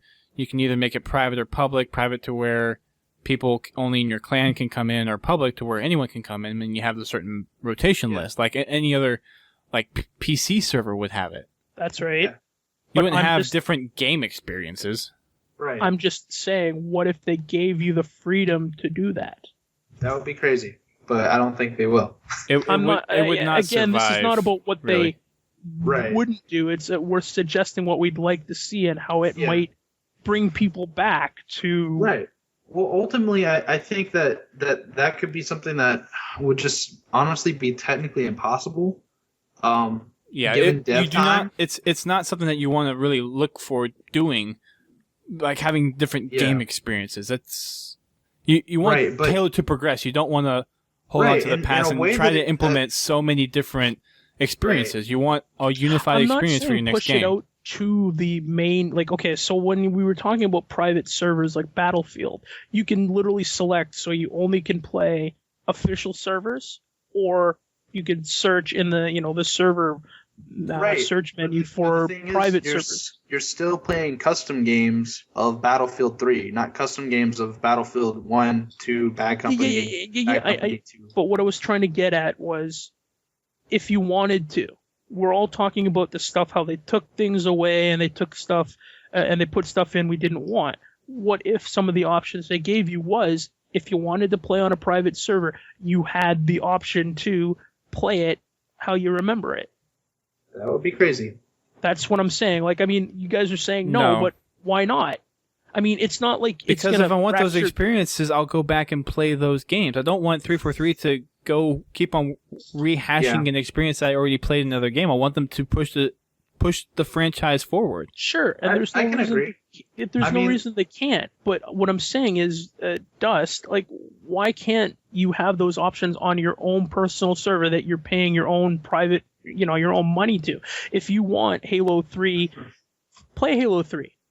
But that's on your server. That's not out on. Well, the Halo 3 is not going to be on those servers because Halo 3 is on the Xbox 360 in the old Live infrastructure, not the new one. Yeah, it's not going to work necessarily like that. Like, it's not going to be like you actually own a PC server and you can load your own custom maps like you could for CS 1.6 or something. Like, you're just not going to be able to do that. It's going to be something that the server is owned by Microsoft. Microsoft isn't going to allow that. It'll be a terms of service agreement. Like, it's just technically impossible. I'm sure it will be, but we're talking about what we'd like to see, correct, gentlemen? That's and what I would like to see is them take a page from Battlefield and let us, since they have 300,000 servers, let us actually pay to take a server for a day, for a month, for a week, whatever the period, and rent that ourselves just for customs, just for team practice, just for running a tournament, like the Halo 5 or whatever it's going to be called, or Titanfall or any of the games. They're going to have dedicated servers. We know that for matchmaking, but we don't know that they're going to have that for custom games where competitive is all played. You don't actually play for money in a tournament, in matchmaking. That doesn't happen. You play in a custom, and if you had an actual dedicated server that you could rent in a custom to make sure that nothing wacky was going on with your connection, that would solve so many issues in multiple games across the Xbox platform. Okay, so I'm not going to keep pushing the thing, but basically what you were saying is rent a server for a month, a week, whatever, a day, whatever the time period. I was just suggesting, what if they did say that? You could do all that stuff. And it's your own private server, but you still had that server, whatever, the mainline servers that played the Halo 5 experience. What if they offered that? It's not harming the player base, the player group that wants to play Halo 5. The standard Halo. I think it is harming it. I mean, okay. I totally agree with what you're saying to an extent. But why I think it's harming it is because the reason Halo 1 was fun was because everyone drugged their TV to their friend's house and they played it together. They played the same game. Four consoles. If you're not playing the same game, then I don't know how you branch out of that set. Okay. How do you get out of your man cave of just Halo 1 all the time? That's it. That's your Halo 5 experience is Halo 1. You're splitting the community up, and that's where you're going to just kill the franchise, really. Yeah. Fair enough. I was just seeing, giving those people their options. If it means killing the franchise, then I guess no more options. Play the game we say you want. I think you need less options, but whenever I say that, I don't mean that we need to start the game without playlists that we've had since Halo 2. Like that was my biggest. Well, it's not necessarily the playlist; it's the game mechanics that's been most people's issues. Right. And it's not that you can't have those options, but leave a lot of those extra options for custom games and have a good default set out the gate that doesn't have things like personal ordnance and the loadouts and all the other random stuff that's been added to Halo 4 and Halo Reach. I mean, that's maybe the thing, keep that all for the campaign only. Like armor abilities are campaign only, other than for custom games, it would make sense to keep some of those in there because there are some customs that have come out that have utilized some of the different armor abilities and different game mechanics that have been implemented in Halo. So I wouldn't necessarily take them all out, but restrict certain things to custom games and campaign, and where for matchmaking you can leave those things off by default. Yeah, what I think ultimately the dev needs to do is they need to pull one over on everyone. Like, what I mean is Gears of War Judgment, because I was so deep within the Gears community, I saw this happen firsthand. And the problem is that particular game wanted to be so many different things. They wanted to kind of appeal to one thing. It wanted to kind of appeal to another thing. It added things people asked for, but it also added a lot of things no one asked for. And so the problem was why can't you just launch a playlist, or why can't you just make the default the tweaked, more competitive layout? Like why can't you say this is where rockets spawn on the map, in Halo? Why can't you put snipes here? Like why can't you push that to the masses day one, where you've already tuned this so much to where it's going to make the game at its core, but it's still going to allow for a lot of casual enjoyment? So instead of segregating the game, because this happened in Gears 3, this happened in Gears Judgment, so I'm kind of going back and forth between metaphors, but in Gears 3, you saw a lot of playlists that just died. And the same thing can be said about Reach, because you had vanilla, and even though they told you to go play the other thing, no one really did. People that really cared about the game and cared about the fact that the mechanics were broke, like you saw that 2,000-something people in there playing it. But the majority, they didn't care. They just didn't heed the warrant at all, and they just kept playing Slayer like nothing even happened. And so the problem here is you need to consolidate, but you don't need to just take away. You need to basically trick everyone into playing the most core element of, without coming out and showing them that there's two separate playlists. See what I'm saying? I know that's kind of hard to follow, but you don't need to have a Slayer, and you don't need to have an alternate Slayer. You need to just say, you know what, these are deemed the best thing for the game. Just push them live to Slayer. Just make everyone bite a bullet and say, you know what, this is how it's played. And if you look at Halo 2 and Halo 3 on multi and matchmaking, a lot of that stuff was almost near what the competitive settings were. So it's not that people don't like the competitive settings and it's not welcoming, but there are certain things that you can do where in Halo 3 you have the ranked playlist and the social playlist. So you could have those little tweaks that make it a little bit more competitive in the ranked stuff. And then for people that want to play socially, you have a little bit more lax game mechanics kind of built in there, and you could have a couple of extra little things like maybe the armor abilities in the social stuff but not in the ranked stuff. Right. And it's not necessarily segregating, but it gives those little different experiences where you can hop in one or the other. Right. And I don't understand why the competitive has to be separate. I just would like to see that be the underlying component of the game. You build it from that. Well, it should, and that's what Halo's been. Branch off the Halo. Exactly, that's what it's always been until recently. Exactly. So we need to start wrapping this up. So sorry we didn't get to too many of the submissions, guys. We got one that kind of generated a lot of discussion here tonight, but we'll get to the others here within the next couple of weeks after next week's podcast. I want to do one other short one real quick and then mention something that someone put in the Twitch stream before we wrap up the show. Brian R. sends us a submission. He says, the future of Halo looks very bleak just based on how very little people are playing Halo 4. Every time I play is usually less than 1,400 playing on all the playlists combined. 14,000. 14,000. It used to be you could never see below 100,000. So, yeah, it's definitely changed how the dynamic of Halo 4 has been.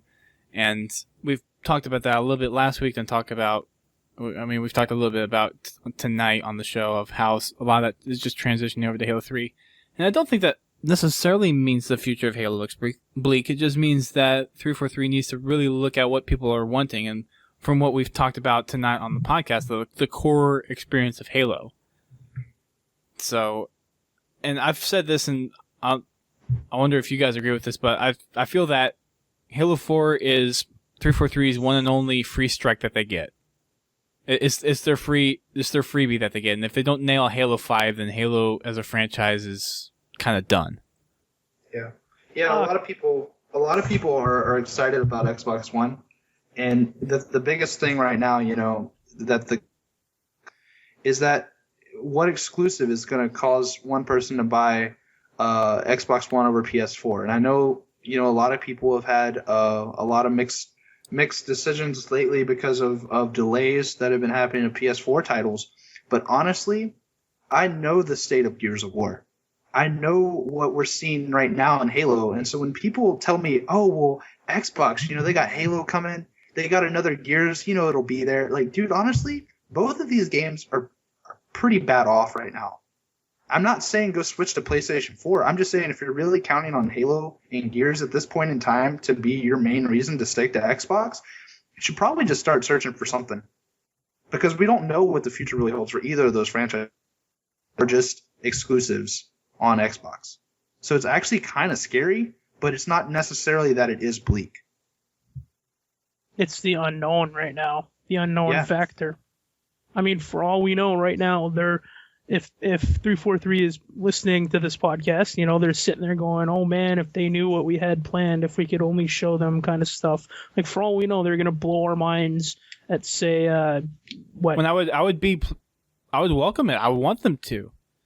And they definitely have shown a capacity to listen to the community. We've seen a lot of stuff already been changed for the competitive community and lots of things that a lot of people have been happy with.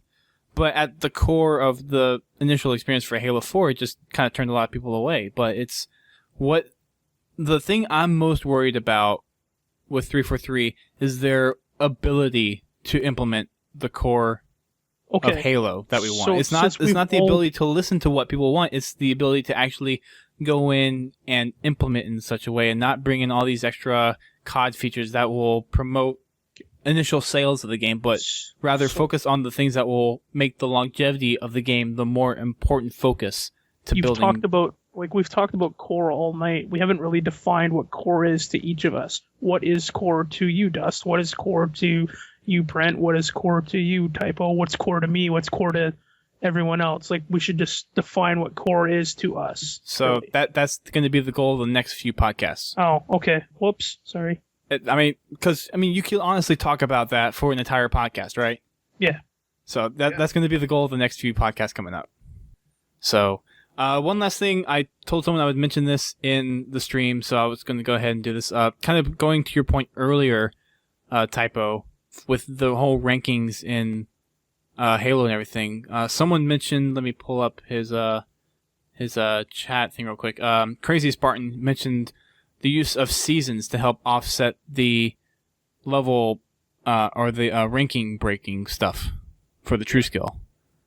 I think it could work. The two biggest examples really are in the back of my mind right now is league play, and we know that Halo Reach didn't really do a great job on what they tried to do with their ranks for competitive merit, I guess you could say, because we already taught CSR, we already taught Halo 3, and True Skill underlying is the biggest problem. But seasons could work, but you would have to get people excited. And the biggest problem I think that happened Halo 4 wise, when you look at something like Spartan Ops, is I saw this the other day and I forgot about it because I don't actually own Halo 4 anymore, guys. But the thing is didn't they lead on that there would be more Spartan Ops content? Like, I really felt like there was going to be more. They definitely kind of led on to the fact that there would be a second season, but they never absolutely said that there would be, but they kind of hinted that there might. And I was talking and now that we know that there's not, that makes me really concerned for if they did do a matchmaking thing with seasons, like, is it even going to exist next season? You know, that would, because 343 is like, they've made so many sort of bonehead moves in a way that it makes me actually just question a lot of the judgment, but it also makes me a question of are they walking on eggshells to the point that this doesn't exist? Like, is it a glass house sort of thing? Because will a season be there next season? We don't know.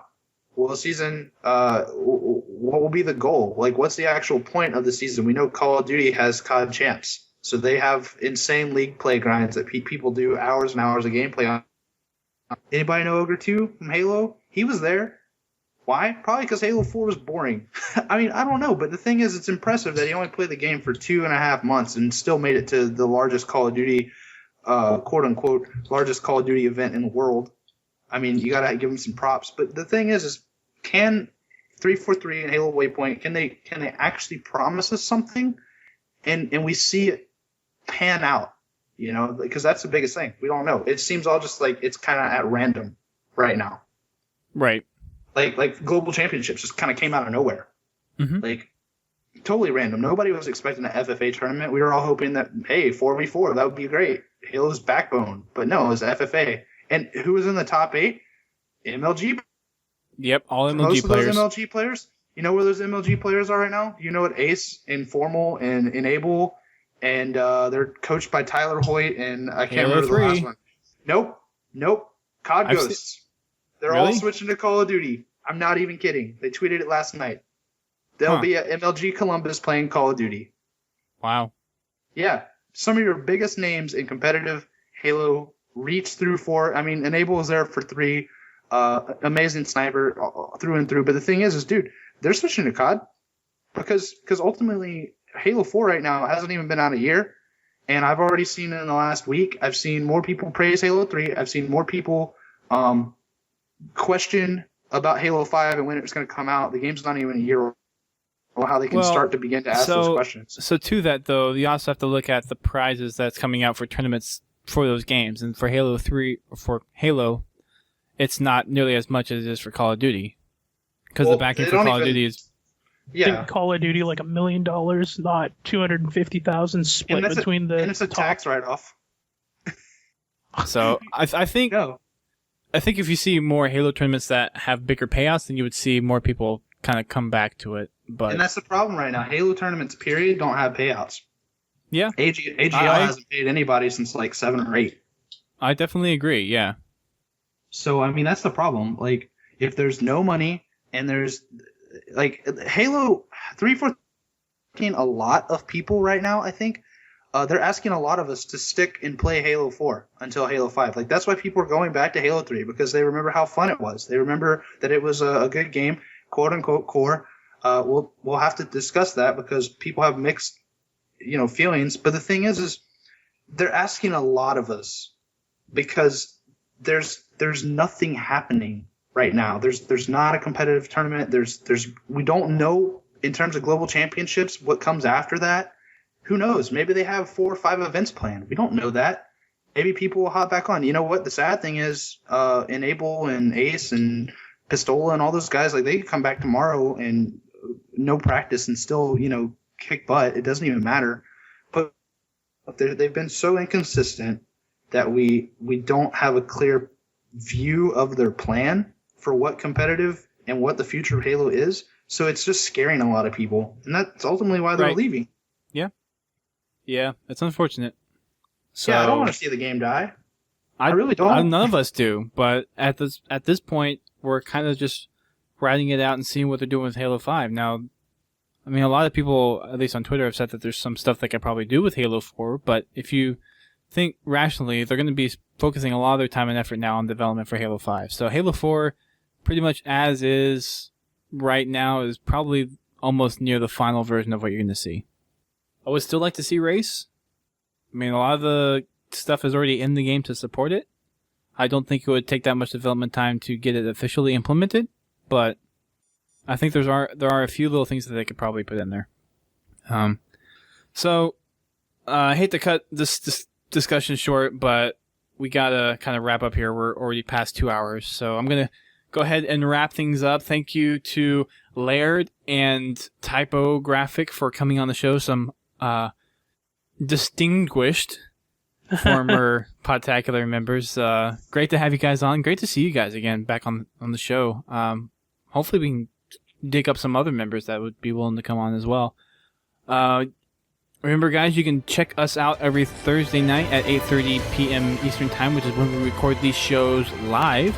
You probably heard us mention some people posting in the Twitch chat, and that is because they are listening to us live. So if you want to get in on the action, definitely go over, follow us, twitch.tv/Podtacular, Thursdays at 8:30. And we also have game nights. Monday night matchmakings are actually going to be moved. Not sure when yet. I'll let you guys know. And Wacky Wednesdays, of course, is still around, so that's going to be Wednesdays at 8:30. Those are going to be still held in Halo 4. We're not going to move to Halo 3 for those. We're going to kind of keep Halo 4 strong with those custom games because, I mean, honestly, there are still some really, really awesome custom games in Halo 4. So we're sticking to Halo 4 for the custom games.